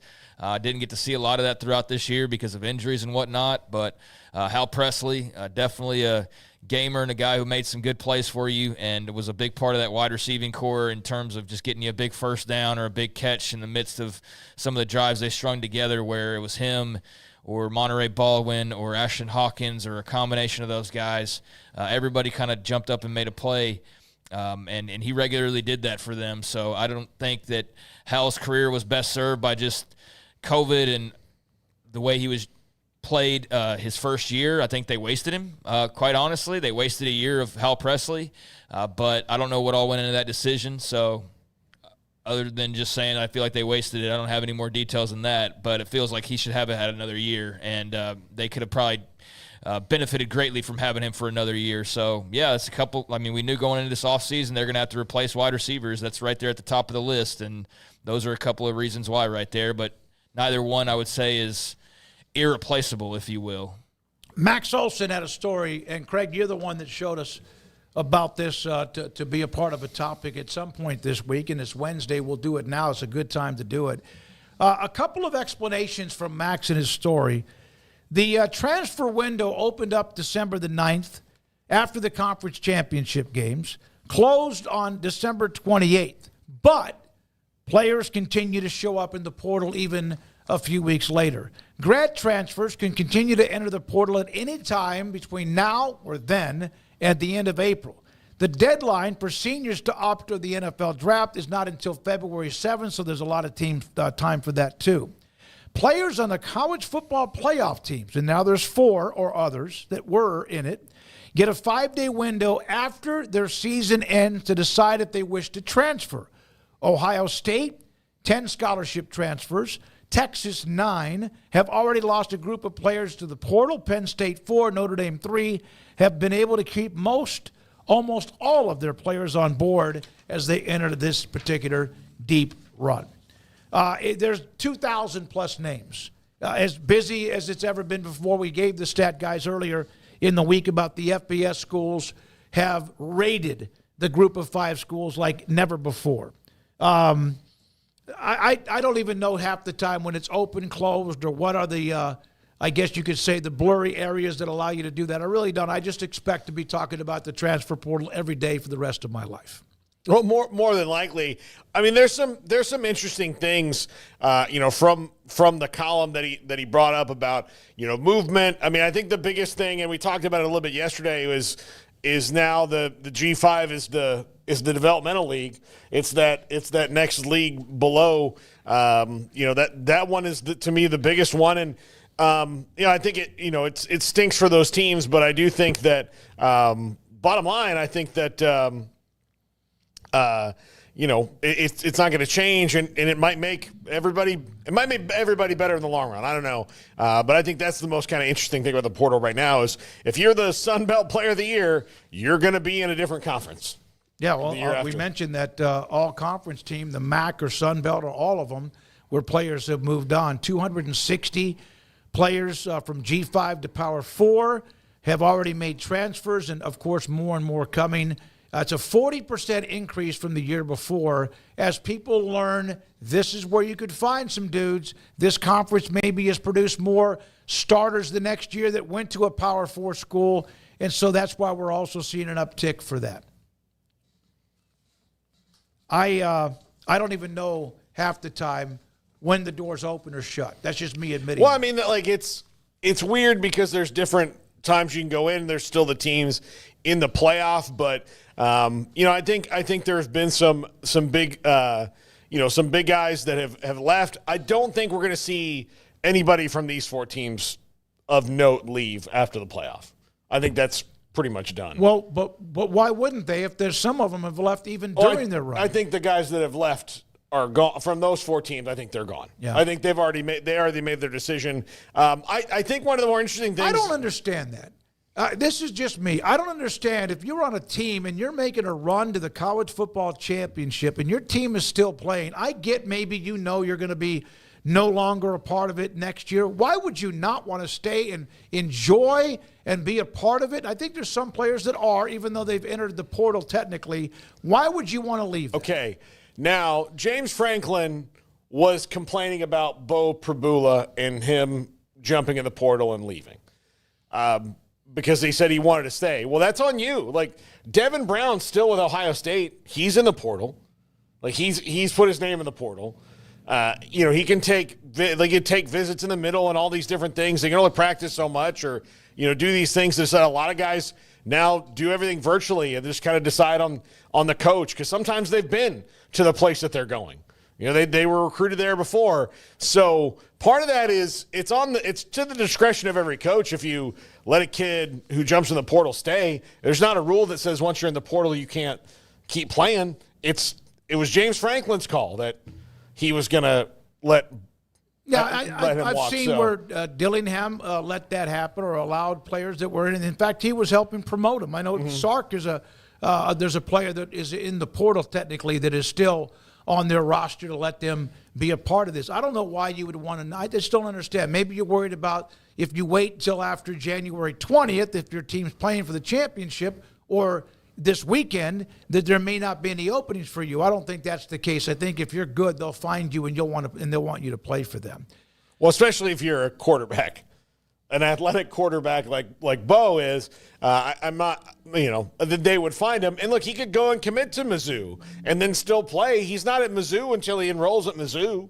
So unless he had to get there for the semester, and I do think that there's certain things that they can, like if they're going to have a transfer portal window that overlaps the start of semesters and they have online classes, they can make some adjustments. Some schools' timelines for semesters are different than others. Yeah. A lot of it could be from where they're located. This is one of the notes from the Max. More than 660 FBS scholarship players are re-entering the portal during this particular cycle, and they are moving on to what is either the third, fourth, or even fifth school during their career. More than 30% of all scholarship players that entered the portal. I don't think 3, 4, or 5 teams that they've already been a part of or entering. I don't think that makes you a better player at all. I just really don't. I know that you want to play, but I saw the guy, because he's always on the all-name team, that Pig Cage, is on his 5th school. Look, man, tough it out where you are at one place. Like, it's going to be the same everywhere. If you don't stick, one place, fine. If you don't stick 2 places, then maybe you need to start thinking about it. Craig, anything on this? Yeah, I think there was a lot of things to unpack from it. Part of it was the numerous retransfers, as you mentioned there. But how about the fact that he highlighted the portal rebuilds of UCF and Oklahoma State in one of the sections? Yeah. So they were a couple of teams that you look back on last year, and as he points out, a lot of criticism for Deion Sanders or Kurt Signetti or Kenny Dillingham for having the number of transfers that they had. But they go on to have very successful seasons. So I don't know. I haven't seen a lot of the backpedaling on the Deion criticism from last year in regards to that. But very good point. I'm sure there's been plenty of praise from same people for Signetti or Dillingham doing pretty much the same thing. But it worked out for all 3 of those programs, obviously Signetti and Dillingham to a greater extent. But now it does lead you to believe that you can go and flip a roster. And he points out UCF, who has more transfer commitments than anybody in the country this offseason. So they've got 22, and I think they maybe even have more than that since this was published. They have 24 now. Okay, so 24 now. Yeah. They lost 18 to the portal, which that might be higher now as well, but 24 players. So a full-on extra recruiting class for Scott Frost, a couple quarterbacks in that class. So they're going to be a drastically different-looking team. We mentioned the pickup at running back earlier with Jaden Nixon from Western Michigan and Oklahoma State. But Oklahoma State, so I think UCF's on to a nice start, although I'm not going to be one of these guys of every pickup's great. Yeah. Massive pickup, and it's like a dude who's played 3 games in 4 years. But that's what Twitter does to transfer news. Everybody's a massive pickup, so I don't think it's like that. I think you're going to have some misses, especially when you have 20-plus guys. But I do think there can be a massive pickup for a couple of those guys. Mike Gundy's doing the same thing. He points out at Oklahoma State. They've already, had over 20 transfers that have committed at this point.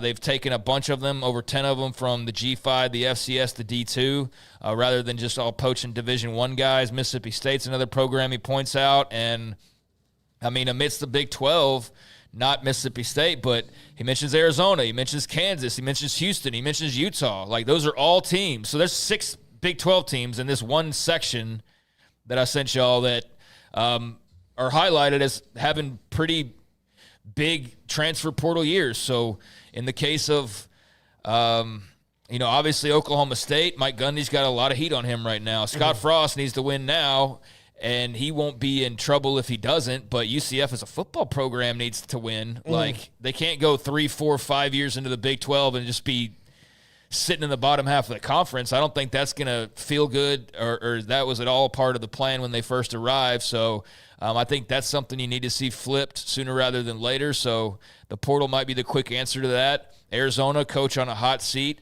Leipold's not. Leipold's fine, but KU is going deep in there. And then we know Whittingham's on the hot seat, and Houston with Willie Fritz, they've got a lot of talent, especially on offense, that they need to turn over. And with defense, being their specialty, still have lost some guys there as well. So they've got a lot to account for. So, that was just one section of a few of them here that I felt like definitely put a spotlight on, just the need for these big classes to try and save your job or to just flip this thing overnight. And because of a Kurt Signetti or because of a Kenny Dillingham or a Deion Sanders, there's now not the mocking and laughing. There's the, that might actually be, that actually works for them. So maybe it'll work for us. So I think it might be more commonplace to see the flipping of rosters, if you will. And that's just going to be more of the norm as opposed to your more traditional routes. By the way, just a note, I was going to bring up the Cowboys and the coaching openings. Cowboys are not.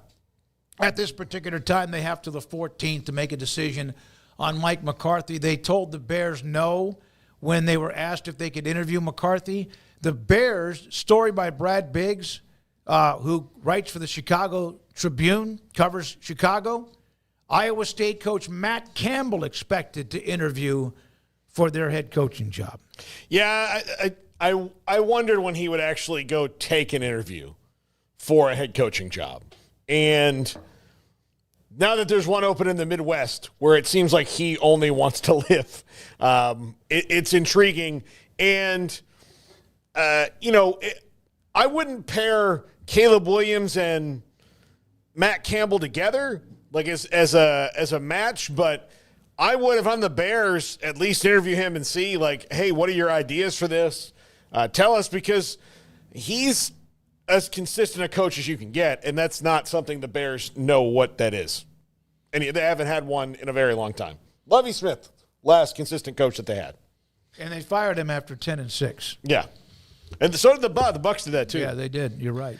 I mean, that's not what you want to see if you're an Iowa State fan, but it's a compliment, if anything else, Absolutely if he stays around. Then you just use that in recruiting and say, oh, well, the Bears wanted to talk to him last season, and you can come play for him because he wants to be in Ames, Iowa. I mean, you already know the recruiting pitch, so that's there for them if he turns it down. But, I mean, obviously he has some interest if he's taking the interview. This isn't a, nope, I'm in Ames, Iowa, my feet are planted here, and I'm, no way.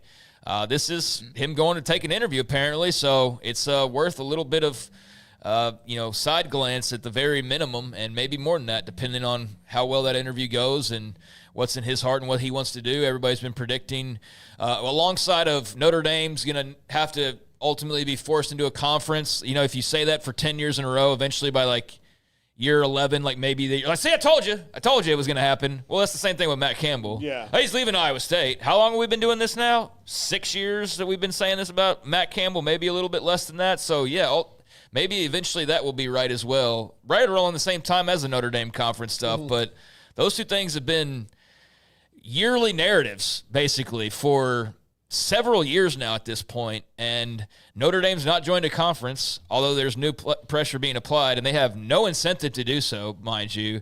Whereas with Matt Campbell, he's been at Iowa State a while now. Does he feel like it's tapped out? Like getting to the Big 12 championship, getting beat up by Arizona State? Has he done what all he set out to do, and has he maybe exhausted his resources in Ames, or just, what he wants to do there? Does he want a new challenge in life? Only Matt Campbell really knows that, but he does obviously love Iowa State. They've got a very sturdy program. They're going to be in the mix most every year with the current setup and consistency, but these guys are competitors, and you know what? Maybe he wanted to be an NFL head coach earlier in life. I don't know. We've never really heard him talk about it. Maybe people in Iowa have, but I can see where that would be an attraction, especially in today's college football. He doesn't strike me as the type of guy that wants to dabble in NIL constantly 24/7.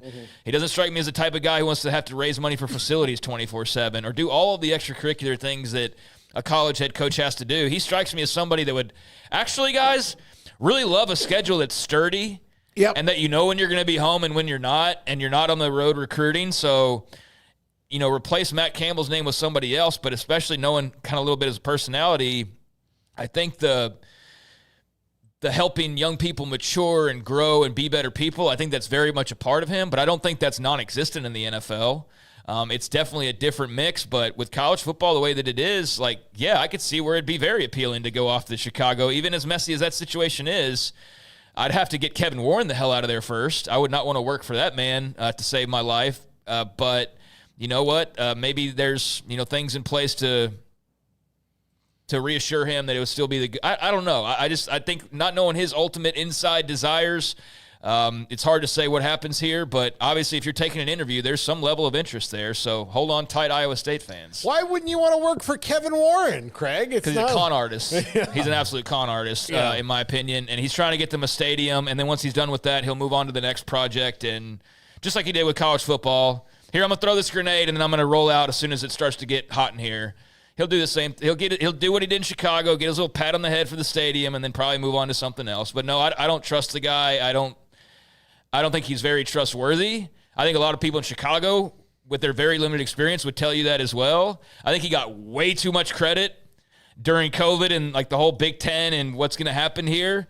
But he got the job done that they wanted him to get done, so that looked good on his resume, but I don't trust his leadership personally. Was he also, and only because it's a blur at times, was he the commissioner or was it Petiti when USC and UCLA made the move? He was. Warren? Yeah. Then who was the commissioner? It wasn't, well, I guess he would have been the commissioner then as well when Oregon. No, he was that the was commissioner Pitini. until last year. Yeah. So God, it seems like he's been gone longer. Yeah. than that. So no, he wasn't the one who got Oregon. I mean, like that, he was already gone with the Bears. But he's the one who threw the grenade. He's also the one who created the alliance. Between the ACC, Big Ten, and don't ever use Dude, that word on the show. He got the expansion and he got the TV deal. Yeah. So he did what he was supposed to do. I'm just saying, I don't trust the guy. I know there's a lot of Bears fans that don't seem to like him, that feel like he's just there to build a stadium and then basically bolt and doesn't really care about the makeup of the team and how successful they are. All he cares about is getting the stadium. Now, that may be a completely wrong read on their part, but that's what I've seen numerous times now throughout the season when reading about the Bears. And, so I don't even know how we started talking about Kevin Warren here, but the leadership of the Bears. Matt Campbell. I don't think he's going to be around long enough for it to matter is my point. So, but Matt Campbell, I'm not surprised at all that he's getting a look, and I'm not surprised at all that he'd be interested. But I think Ames is a big part of his heart, so it wouldn't be shocking if he's back in Ames, Iowa, riding that sideline once again. Well, hopefully for Iowa State, he will be there for quite some time. But that is a compliment when your coach is contacted by one of the royalty when it comes to the NFL, despite their lack of success of recent years. When we come back, Fozzie Whitaker, ESPN, his thoughts about the semifinals. Also, what he sees from UT as they play Ohio State on Friday up in AT&T Stadium in Arlington. And we will then, I hope, circle back around to get Chris Karpman on Arizona State and the top 5. And this is 365 Sports. Ideal MRI. In the central Texas marketplace, just off of I-35, south of Waco, it's southern part of Waco. They have a state-of-the-art imaging machine. I have had 4 MRIs inside that business. Got a pretty cool building that they're located in. They're not the only one in it, but I just like the way the design is of the outside of that building. And I love what they have with their state-of-the-art imaging machine. If you want or need, or your doctor brings up an MRI, and they also know about Ideal MRI, $497 or less every single time at Ideal MRI. Dr. Rob Maxey and his partners who came up with the idea, built the business, and here they are just thriving. And so are you as a patient. $497 or less every single time. I have gone in there before I got into Medicare because I'm 65, and so Medicare is great.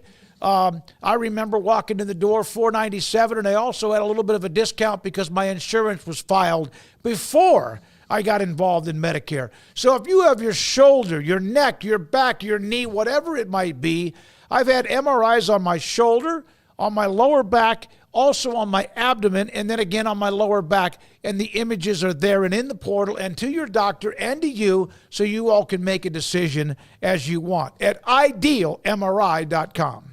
In Texas, there's pea-size hail and baseball-size hail. Guess which one hit our house? We didn't even know where to begin, but we called our Texas Farm Bureau insurance agent, and he was so reassuring. He knew exactly what to do to get our house back into shape and our lives back to normal. Now, we're even more thankful for the roof over our heads. Stop by and see our agents at one of our 3 McLennan County locations. Coverage and discounts are subject to qualifications and policy terms and may vary by situation. At Ideal MRI, we feel blessed to be part of the Waco community. We're a small family business here in Central Texas. At times like this, the cost of healthcare has never been more important. And unfortunately, significant illnesses and injuries still occur. And that's why Ideal MRI is open and here to serve you through this difficult time. So if you need an MRI, ask your doctor about Ideal MRI. You can schedule online in minutes at idealmri.com or call 833-IDEAL-MRI.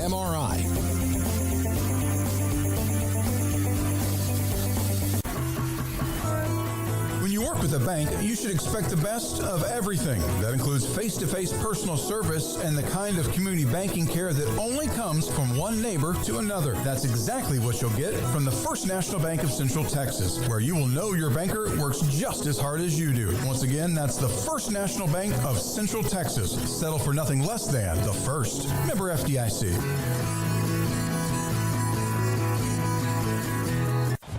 Baylor alumni are more than 160,000 strong. When we all join hands to support our university, we don't just move the needle, we move mountains. Working together, we create life-changing opportunities for students on the field, in the classroom, in the laboratory, and in life for generations to come. So get connected. Get involved. Learn how at baylor.edu/alumni.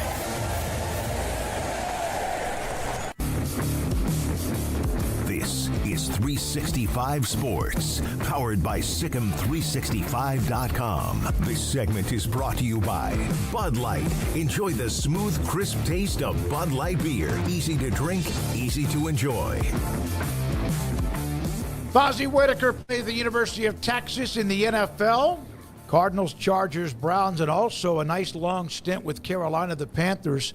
He joins us, also a part of ESPN on 365 Sports. Fozzie, thanks for your time. We appreciate it. What are players 2 days out, in this case Texas and Ohio State? You were a part of the big run at the end of the 2000 zeros, I guess you could say, with UT when you were there for big games, including the national championship. What are players doing, thinking, focusing on 2 nights before a game?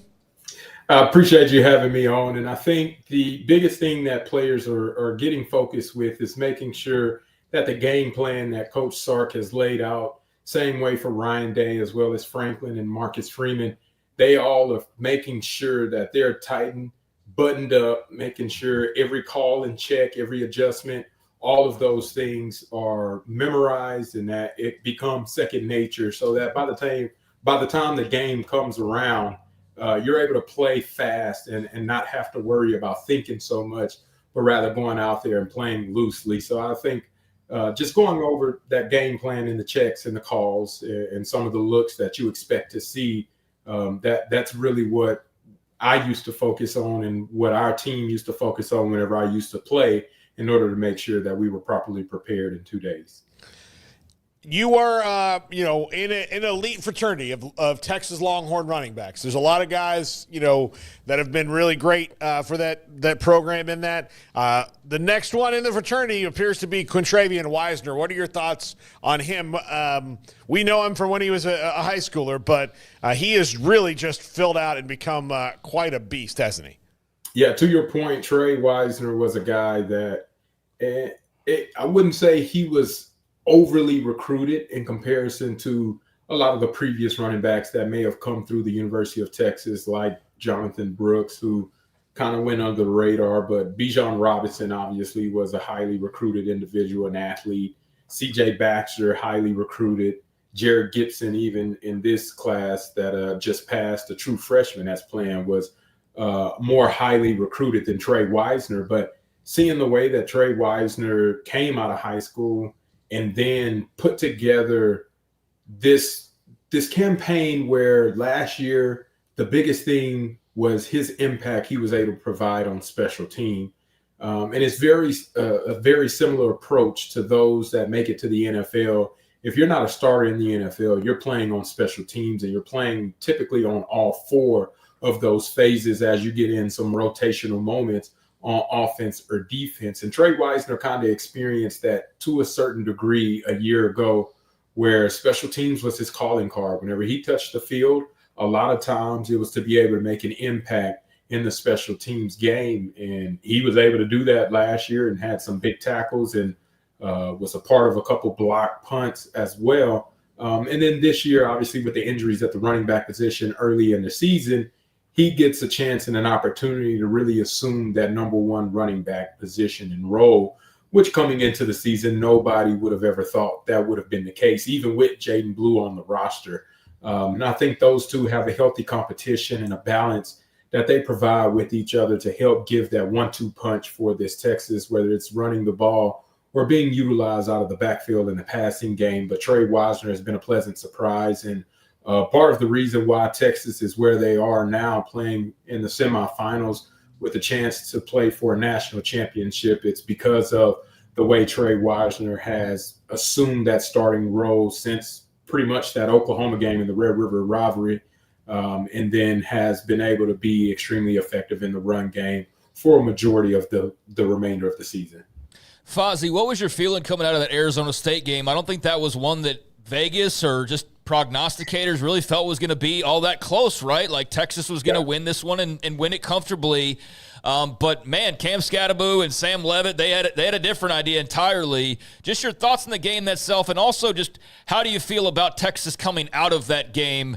When you hear about Ohio State right now, it's like they're so hot, they're the hottest team, they're this, they're that. And people almost have seemingly cooled on Texas a little bit because of what happened against Arizona State. So how do you feel about them coming out of this when winning is just the name of the game, right? Yeah. That just gets you into the door. But ultimately, I was there on site in the Peach Bowl in Atlanta, and it was probably the most amazing atmosphere that I had ever been a part of, especially with what was at stake in the quarterfinals in the college football playoff, win or go home.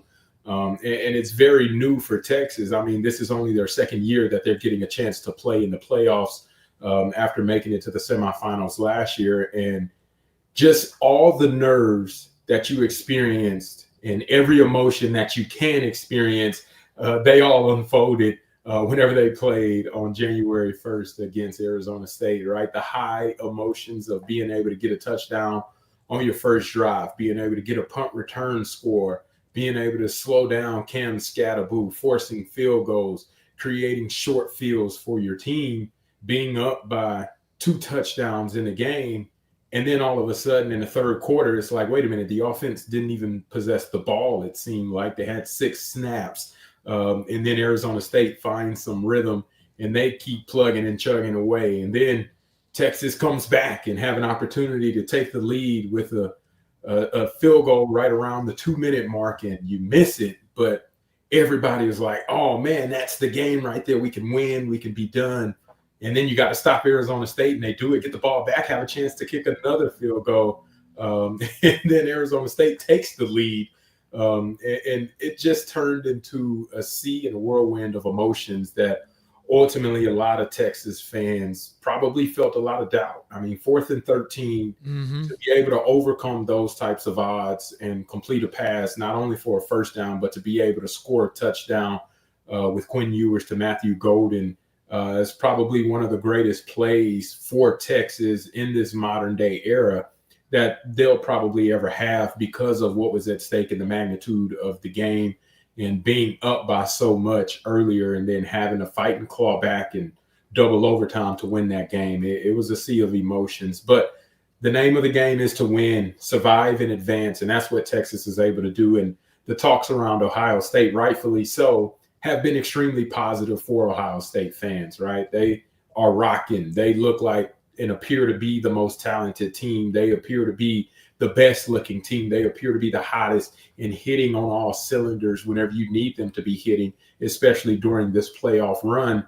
And that's exactly what they've been able to prove and dominate. Will Howard's been spectacular, hasn't been sacked. That offensive line, which has been given flack all year long as probably the downfall of the offense, they've been able to come together and put 2 games together where they look like they're performing at their best rate ever, and not giving up any sacks and then running the ball very effectively with those 2 NFL running backs and Travion Henderson and Quinshon Judkins.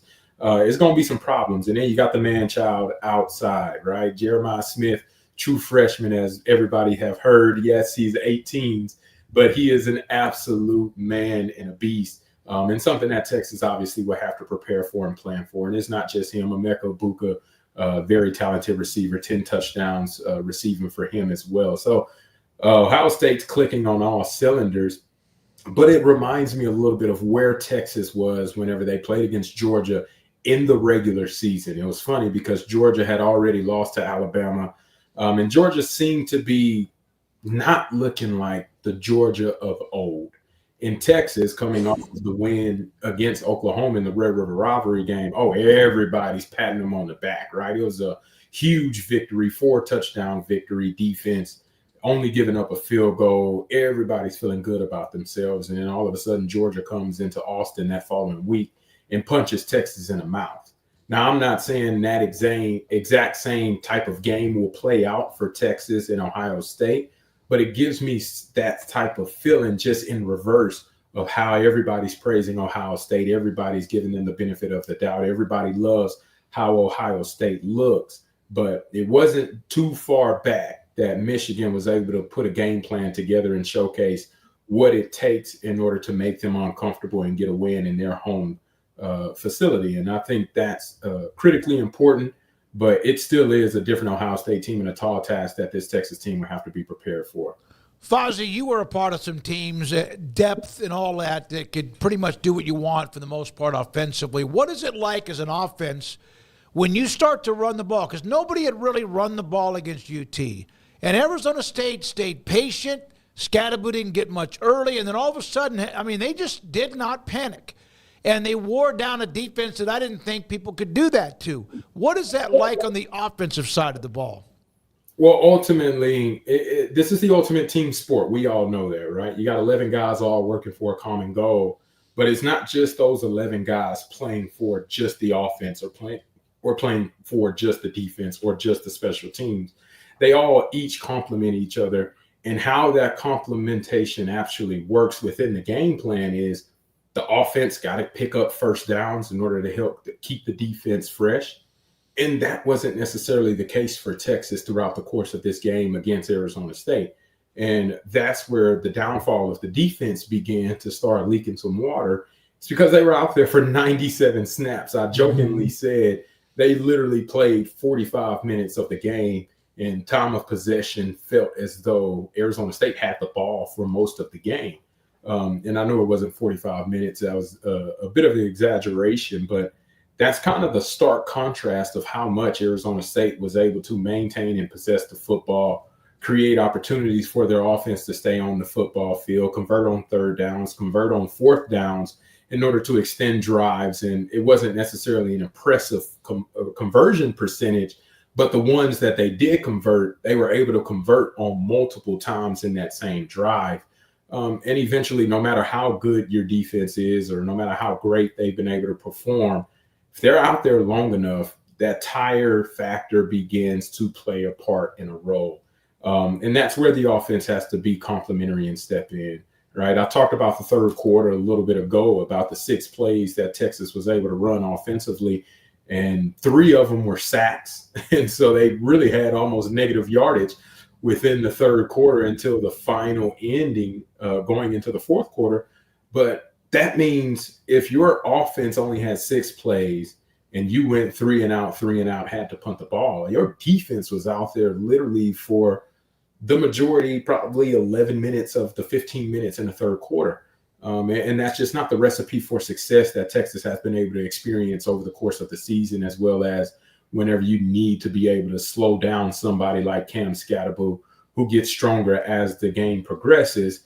That's when you want to be at your strongest. And it felt as though it was the opposite for Texas's defense, as the offense wasn't able to stay on the football field and that defense had to go right back out there and try to get another stop. At the end of the day, they were able to make a huge, impressive play to seal the game, which goes to show you how much fight and no quit attitude that the defense has. But I really put it in the hands of the offense of being able to make it more complimentary, picking up first downs, sustaining longer drives, and then putting points on the board, which is the job of the offense. So that's my mentality as an offensive player, right? We got to make sure we do our job so that the defense can ultimately, in turn, get the rest that they deserve and then go out there and perform at their peak performance to be able to get the ball back to us to put up points. Fozzie, what overlaps and differences do you see between Mac Brown and the way that he ran a program and the way that Coach Sark is running this program now? The number one similarity that I see between both of these two great coaches is the synergy that they experience and the synergy that they give off. And it's not just necessarily the synergy with like the athletic director, Chris Del Conte, but the synergy with all of the assistant coaches and the staff that are on the sideline.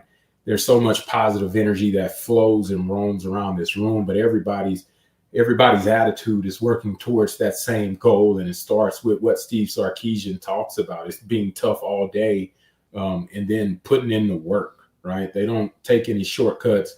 And the plan to success has always been what he said whenever he stepped on campus day one, and he hasn't faltered from that yet. And seeing how the coaches have bought into that, and then in turn, the players being a reflection of their coaches, buying in as well, and leaders stepping up, players that are younger also showing some accountability, being able to be reliable and dependable, especially during the time where this offense this year has probably had the weirdest case of injuries with your starting receiver, your starting quarterback, 2 starting running backs, your starting left tackle, your center, your starting right tackle.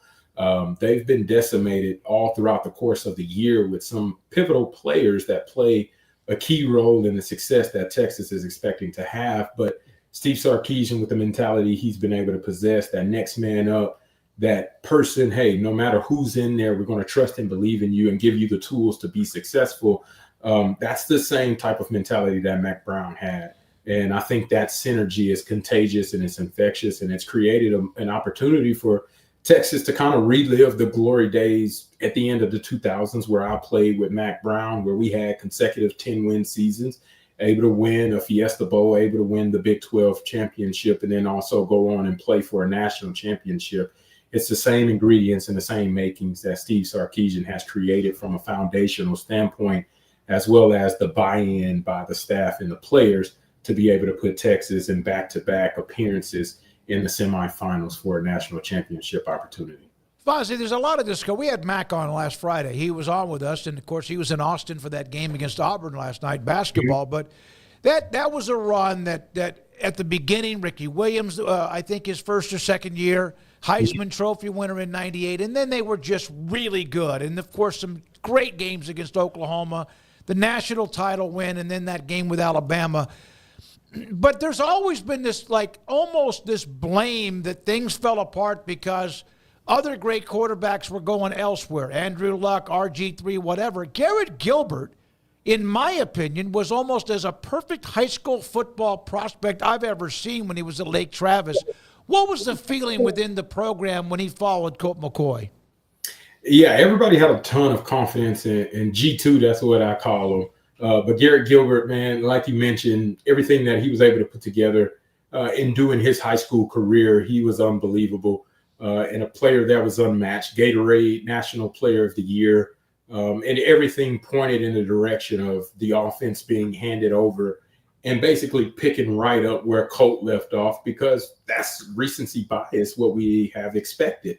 Vince Young, you were able to win a Rose Bowl and a national championship at the Rose Bowl. And then Colt comes in and Texas still wins 10 games. And then you win a Fiesta Bowl, win a Big 12, and then go on to play for another national championship. So recency bias said, oh, Garrett Gilbert got to be the same way. He has to do the same thing. And unfortunately, that national championship game where he was thrust into the action as a true freshman kind of showcase how big of a gap it is to be able to play in your first year against a defense like that at Alabama. And you had multiple first-round draft picks, multiple NFL prospects as well, defensive side of the ball, as well as Nick Saban, the mastermind, being able to get them in positions. And once Colt goes down, the game plan changes for us offensively, just because Garrett hasn't had the reps underneath his belt to be able to do what we needed to do. And even with that being said, we were able to cut the lead down to 3 with an opportunity to take a lead in the fourth quarter before that final interception, kind of sealed the deal for us. But it still set up an opportunity for Garrett that he really never seemed to rebound from, because he had so much pressure on him. And I don't think it's necessarily fair to put the same amount of pressure that you just had the most electric quarterback to come through the University of Texas, and then the winningest quarterback following him up in the history of college football at that time, with Colt having the most wins ever. And the expectations for Garrett were extremely high and probably unfairly placed on his shoulder. And just the way that the offense moved in 2010, and it wasn't a great year or a great season.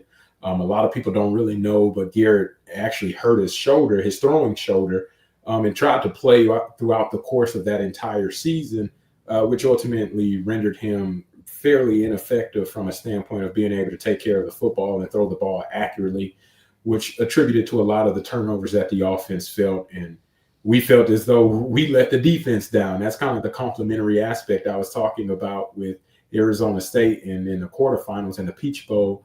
Our defense was still a top 10 defense that year. Offensively, we couldn't put points on the board. We couldn't take care of the football. We had too many turnovers, and we just couldn't sustain drives in order to continue to help our defense. And it ultimately resulted in some fraction between our team just because we weren't able to get the job done.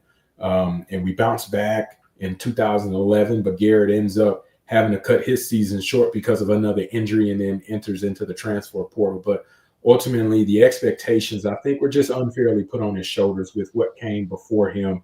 And then whenever he got his opportunity, not being completely healthy and trying to play through some of that injury, I think negatively affected his confidence and also negatively affected his appearance to a lot of the Texas fans.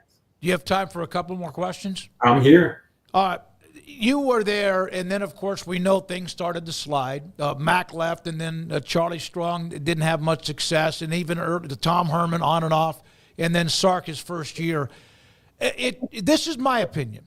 Even when Texas has been not quite, of course, not near the standard, they still seem to have this edge or this confidence that it's going to be okay. Now, every team goes into a game, everybody thinks they're going to win, but that's not always the case. Is there, and I've seen this, Ohio State's a heavy favorite. I don't think they are. I think this is a great football game.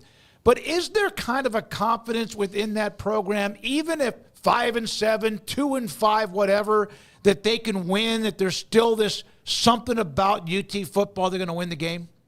Absolutely. The confidence that Texas players and the fans, all of them that they have, it comes from what they've been able to experience and go through. And for players specifically and for coaches specifically, this is what the preparation has always been about throughout the course of the year, right? You start off early January, early February with the 5 a.m., 6 a.m. workouts.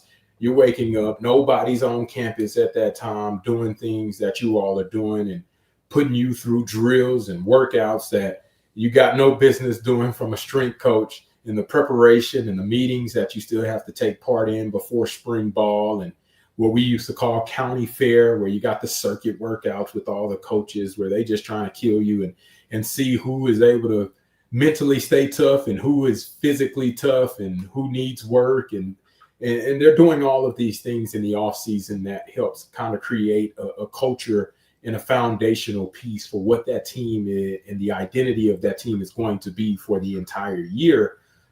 That's what a lot of players reflect back on, and that's what they lean into whenever they prepare for a game like this, right? First time Texas has been an underdog in, I want to say it's 23 games since Alabama of last year when they traveled to Tuscaloosa.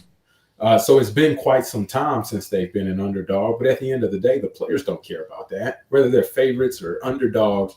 The thing they care about is whenever it's 6:30 p.m. Central in Dallas, the ball is getting ready to be kicked.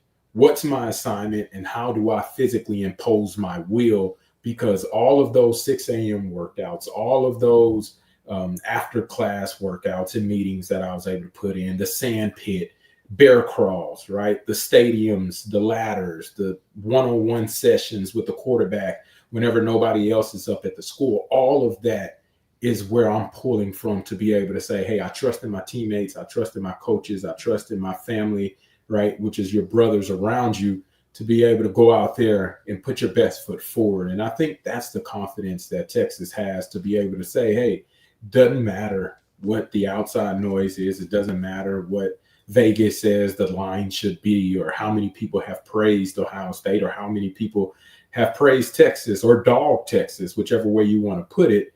But at the end of the day, we're the ones that control the outcome of this game. And if we play the game that we know we can play with the work that we've put in, we have a chance to be successful and win this game. And I think that's what they'll have to do in order to play and win against a team like Ohio State, who has the same type of mindset and philosophy.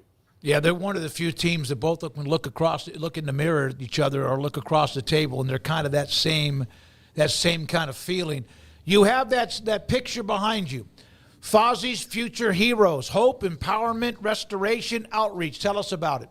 Yeah, so that is the nonprofit that I actually started while I was playing in the NFL. And whenever I was in Carolina, it was the inspiration, a guy by the name of Thomas Davis, who is an incredible linebacker. We used to call him the mayor of Charlotte, Georgia graduate as well, and first-round pick as a safety and converted into a linebacker and had a very successful season in the NFL. But the outreach that he would do around the Charlotte area, and not just in Charlotte, where he grew up in Shelman, Georgia as well, he would go back and be so accessible to so many kids and have an opportunity to impact so many kids in both of those cities and other cities that he was also a part of. And that was kind of the root inspiration to be able to start my own foundation, run free football camps for kiddos from first grade all the way up to high school. I do that in Austin. I also do that back home in my hometown in Pearland at my high school. We do giveaways. We also do fundraising activities to help. And it's mostly to be able to give back to the youth, and in particular, those that may have been in troubled areas or don't have father figures or are coming from a single parent household, whether they only have a father or only have a mother, those that are in low SES communities, or those that never had access to talk to a retired professional athlete before, or don't have the funds to be able to go to a football camp from a retired or at the time a current NFL football player. And so put that together and try to provide some support any way that I can to the youth that may be troubled or looking for opportunities to get some experience that otherwise they may not have gotten a chance to, or would have cost a lot more money to do it with somebody else. The pride of Pearland, Fozzie Whitaker. Hey, man, thank you very much for your time with what you do on ESPN, what you did in college, and also in the NFL, and what you're doing with the kids. Thank you very much. I appreciate you all having me on, man. You all stay warm as well. That weather is coming through. It's already cold, but just make sure you stay safe and warm. You too. Fozzie Whitaker with us on 365 Sports. Appreciate his time as we get a look from him at the teams playing mainly the Ohio State and Texas game coming up on Friday evening. When we come back, we're going to check in. I'm not sure if you got him, Chris Karpman. Chris Karpman on Arizona State. They've had a great offseason. It's only been about a week and a half old, with so many of their star players and starters coming back, of course, for next year. That and more. Paul's Top 5. This is 365 Sports.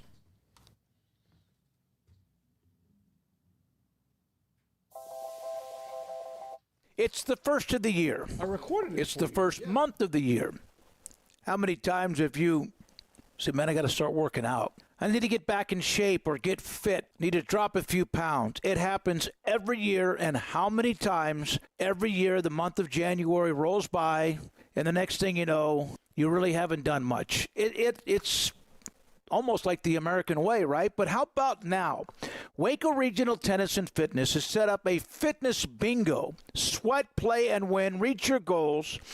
There are 5 columns, top to bottom, and here are just some of those. This is where you check it off as you go. Take an indoor cycling class, attend a yoga class, walk 10,000 steps in a day, attend a bar class, complete a 2-minute plank, do 100 push-ups in one day, run a couple of miles on the treadmill, at least try. Do 50 squats in a single session, work out with a partner, drink 2 liters of water per day for a week. Try a group fitness class you've never done before. Stretch for 15 minutes. Do any kind of outdoor workout. Spend 15 minutes in the sauna after a workout. Do a workout with dumbbells. Take a body shaping class. There are so many different parts of this fitness bingo. Waco Regional Tennis and Fitness on Lakeshore Drive in Waco. One size fits all. That may be all right for an adjustable belt or cheap sunglasses, but when it comes to your financial needs, no one wants a one-size-fits-all strategy. Cam Heathcott, your Edward Jones financial advisor, knows that his most important goals are yours. That's why we take the time to understand your needs. Knowing you, that's how Edward Jones makes sense of investing. Cam Heathcott in Conroe at 936-756-7717. Edward Jones, member SIPC.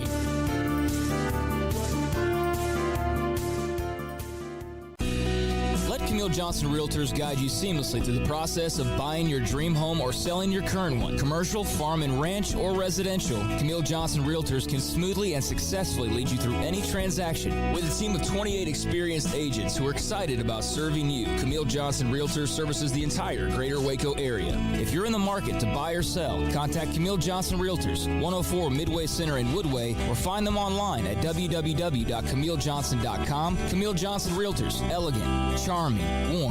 Welcome home. When we moved to Texas, we were like fish out of water. We didn't know anyone in our neighborhood until our Texas Farm Bureau insurance agent came to the house. She was so helpful and reassuring, a friendly face with that Texan hospitality I'd heard about. When we purchased a Texas Farm Bureau insurance policy, we knew we were making the right choice. We knew our family would be protected. Stop by and see our agents at one of our 3 McLennan County locations. Coverage and discounts are subject to qualifications and policy terms and may vary by situation. This is 365 Sports, powered by Sikkim365.com. The 5 o'clock hour is brought to you by Edward Jones and financial advisor Cam Heathcott. Edward Jones, making sense of investing. Now here's David Smoak, Paul Catalina, and Craig Smoak. We got to know Chris Karpman back when some of the thoughts, speculation, and even good reporting that Arizona State was going to end up in the Big 12 with the Pac-12 trying to figure what out they were going to do, and he's been great. And what a year for the Sun Devils and Kenny Dillingham and company. Chris, thanks for your time. Appreciate your patience and jumping on with us now. I saw your tweet about the players who are coming back. Yes, they're going to lose Scadaboo among others, but could they have had a better 6 to 10 days after their game with Texas with their roster and being fulfilled for next year, basically? It went almost perfectly, really. They lost 0 starters, regular starters from last year's team to the transfer portal. And this is an ASU program that has been destroyed by transfer losses over the last several years. You look at it, Jaden Daniels, Johnny Wilson, Ricky Pearsall, Eric Gentry, and a host of others over the last few years. All conference players, NFL draft picks, first rounders, Heisman Trophy winner. And this year, very different. ASU kept every regular starter, almost all of their top backups. And that's especially important when you have Sam Leavitt returning as one of the top quarterbacks in the country, probably, certainly in the Big 12. Jordan Tyson, one of the top wide receivers in the country. ASU is going to be one of the favorites, if not the favorite, in the Big 12 next year. I know that they can't just clone Cam Scadaboo, but they've got the guy coming in from Army. What do you think else they need to do? I mean, with the 50 guys that got coming back, is there anything else they need to do to make sure that they're in the best position to repeat? Yeah, wide receiver. I think that's the most important position. They're going to be pretty thin there. Malik McLean's coming back. He made some plays at the last couple games of the year to support Jordan Tyson, and they have a freshman, Zechariah Sample from Texas, who's talented, but they added Jalen Moss from Fresno State in the portal. He's clearly like a good player that they're getting. He could be a starter caliber guy. Then they added Noble Johnson, transfer from Clemson, young and athletic. He hasn't really done that much, so you got to wait and see on him. I think they need 1 or 2 more starter level wide receivers. And then elsewhere, it's just fine tuning a little bit. They could use another pass rusher. They could use another corner to be one of their top 3 corners, if not, probably not a starter, but at least a top backup. And then maybe an offensive tackle. Everybody could use an offensive tackle. But look, the truth is they're in very good shape. If they can get 1 or 2 more wide receivers, I don't see any reason why they can't be a team that is capable of 9 or more wins next season. Chris, I'm sure you saw it a few times, and maybe you even tweeted out a few times, but as ASU went on their run, the preseason poll and their place as the 16th team in the preseason poll got brought up and talked about quite a bit. But as somebody who covers them as closely as anyone, Was there any reason to believe they could go on the type of run that they went on? I mean, outside of Cam Scadaboo's superpowers or something along those lines, just from your perspective as somebody who is up close, how shocking was what they did this past season? Well, it depends on when we're talking about. Before the camp even started, or maybe even at the beginning of the season, yeah, it was pretty shocking to see the amount of improvement over those few months. And nobody expected, certainly I didn't expect that ASU was going to be that good before the season started. But we pick all the games on a week-to-week basis against the spread, and I was 11-3 picking ASU games against the spread this season. So bottom line is, by the end of September, it was pretty clear to me that this was going to be a contender in the Big 12. And really, I only thought ASU would lose maybe 2 games from October on a week-to-week basis. When they beat Kansas State on the road, that cemented for me that they were absolutely the best team in the Big 12 and capable of even competing in the CFP. What's been the feeling after such a great run, but yet such a kick-in-the-nuts type loss, the way it went down with the lead and 4th and 13 in Tempe the last, let's say, 6 to 10 days? Yeah, that was emotionally very devastating for ASU fans and even a lot of the people on the team, given what they had accomplished, for it to end so suddenly and in overtime. That it's an immediate switch that's very difficult after winning 7 games in a row before that. And at the same time, they had the big plays happen for them in a lot of earlier games that enabled them to win those games. They won 6 one-score games. They wouldn't have even been in the situation if not for that happening. And so you kind of have to measure that against the emotional trauma of that loss happening the way that it did. And let's never forget the fact that this team achieved more relative to its potential than any ASU team that we've seen in decades.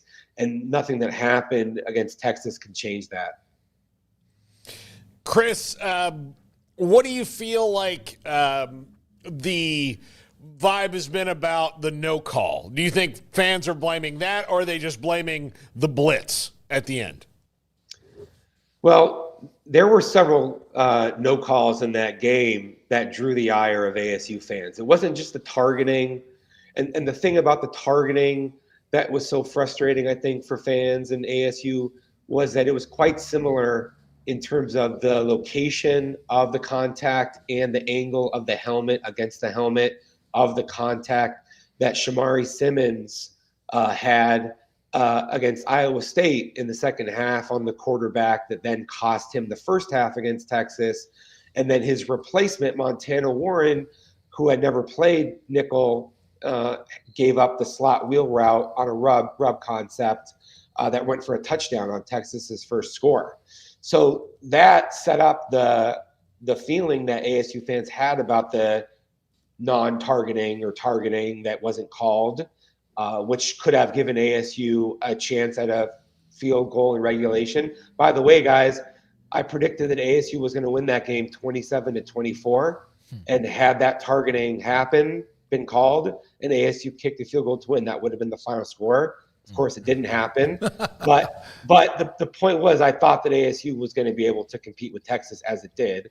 But then also there was I thought a pretty obvious blindside block on Texas's punt return for a touchdown, happened right in front of the ball.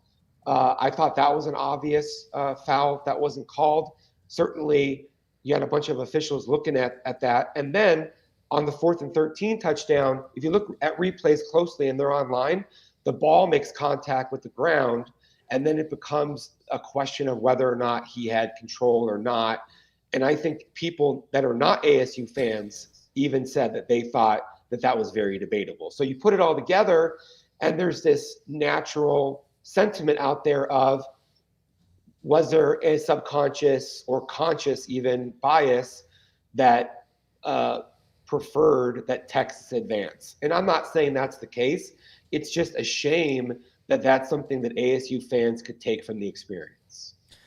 Chris, just how would you describe the experience overall? I mean, the ride that was this very fun season, but then the playoff experience, being able to be a part of that for the very first time, and how have you sort of felt the ASU fan base sort of rally around this success over the last few months compared to, when we were talking to you back in the summer and things, we didn't know which direction they were going to go really, and things had not been very good. Just what's this last few months stretch been like?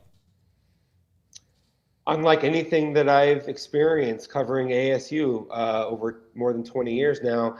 I was a student at ASU in '96. I was young, and I was there in the Rose Bowl when David Boston for Ohio State caught the touchdown at the end of the game to ruin ASU's perfect season and national championship bid. And there was spontaneous crying and heartache, and it was a very emotional scene. And never from then until now, 28 years, has there been anything, in my opinion, that was on par until that game against Texas and the way that it ended. And I know that there was a younger generation, or maybe two young generations below me, of fans who had never really felt that before.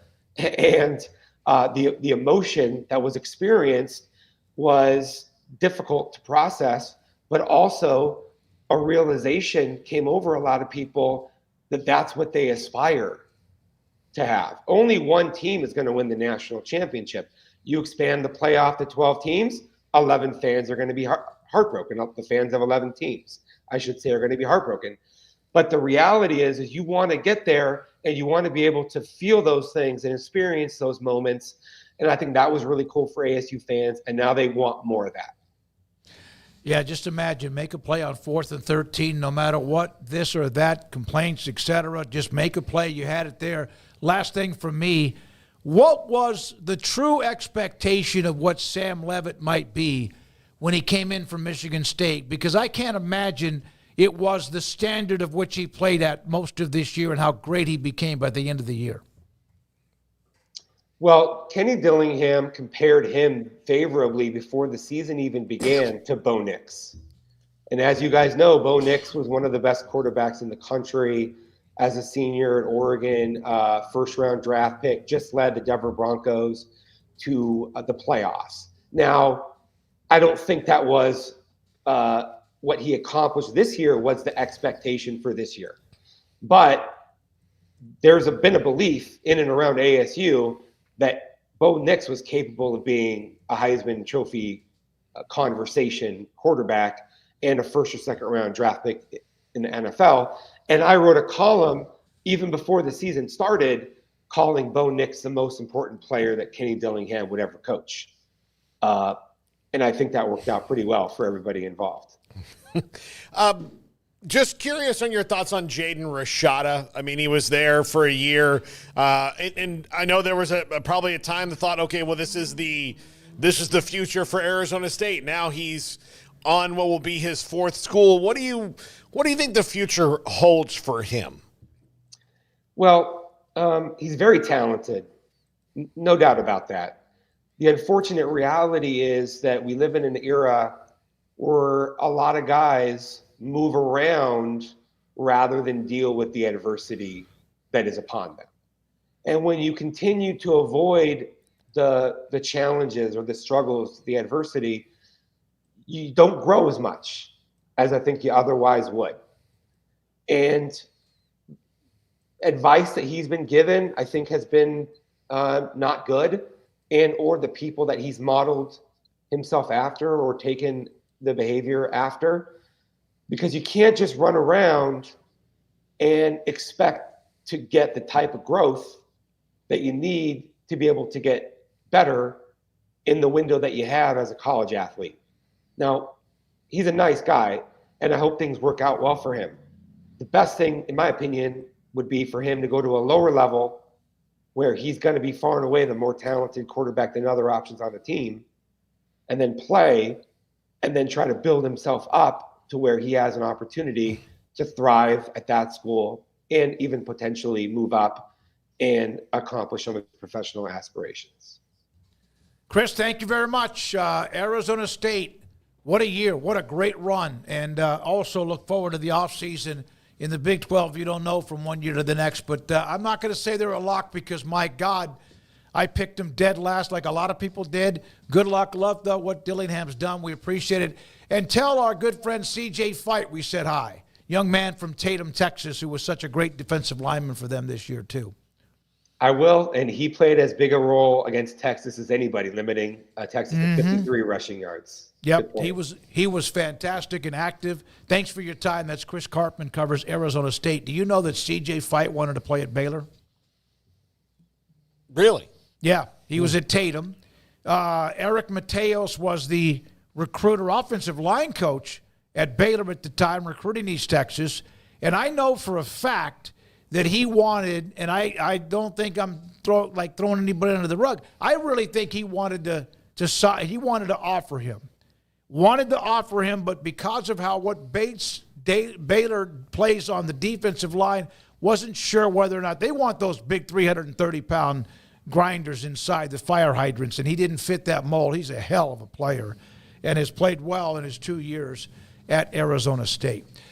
So they never offered him, and he ended up being a fantastic player in Tempe and still has another year or two left as long as he plays there. When we come back, Paul Catalina and the top five, and this is 365 Sports.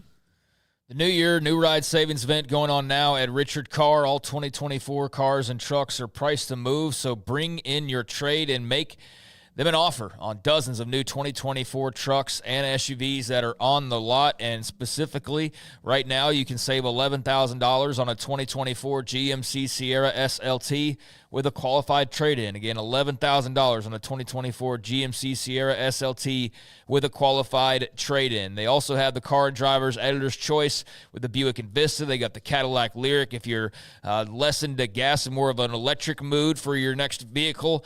Those from other brands, but all under the same roof over at Richard Carr, and just a couple of different options that you can check out. So get your year started right in a new ride at the New Year's Ride Savings event at Richard Carr. Locally owned, locally run. Richard Carr has been a part of the community here in Central Texas for over 40 years, doing business in Waco with thousands of people over the past couple of decades. So do business in Waco yourself with a dealership who gives back to Baylor and the community. Deal with people you can count on over at Richard Carr, Buick, GMC, Cadillac.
For a wheeled cooler, this is the Arctic 52-quart ultralight wheeled cooler. I hauled it on a deck, I hauled it downstairs, upstairs, grass, gravel, a sandy road, mud puddles, the whole bit. And I gotta say, it is pretty darn tough. I really do like the wheels and the tow handle. It's easy to hold on to, even when full. It made it 6 full days with ice present, still keeping cool enough temperatures to keep drinks cold. This is a great cooler. And if you're looking for a new wheeled cooler that tows really nicely, this is a great option.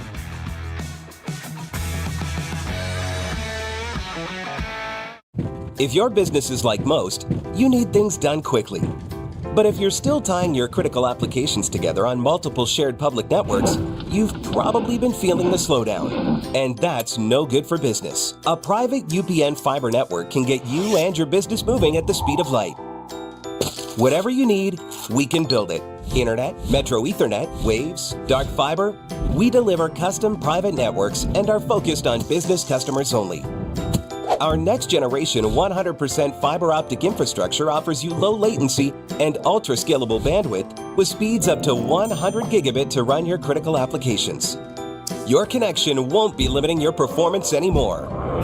It's diverse and scalable, so it can grow and change as your business grows and changes. And with a secure carrier-grade private network, you'll have all the reliability you need. Contact UPN today to learn more. Fast just got faster. There are hundreds of things that can affect our sleep, but what's affecting yours? Sleep Doctor's Home Sleep Test brings the precision of a sleep lab into the comfort of home to help you get answers and unlock a lifetime of great sleep. Start now at sleepdoctor.com/TV.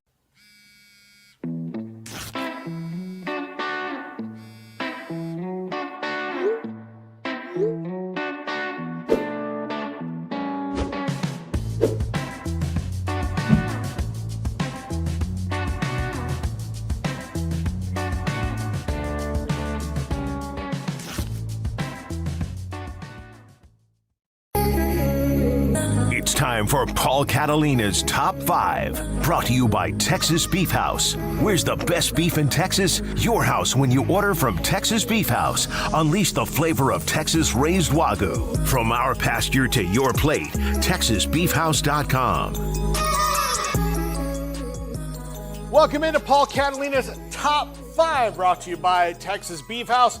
This is our Top 5 portal storylines. Number 5. Does Iowa have a quarterback? Iowa.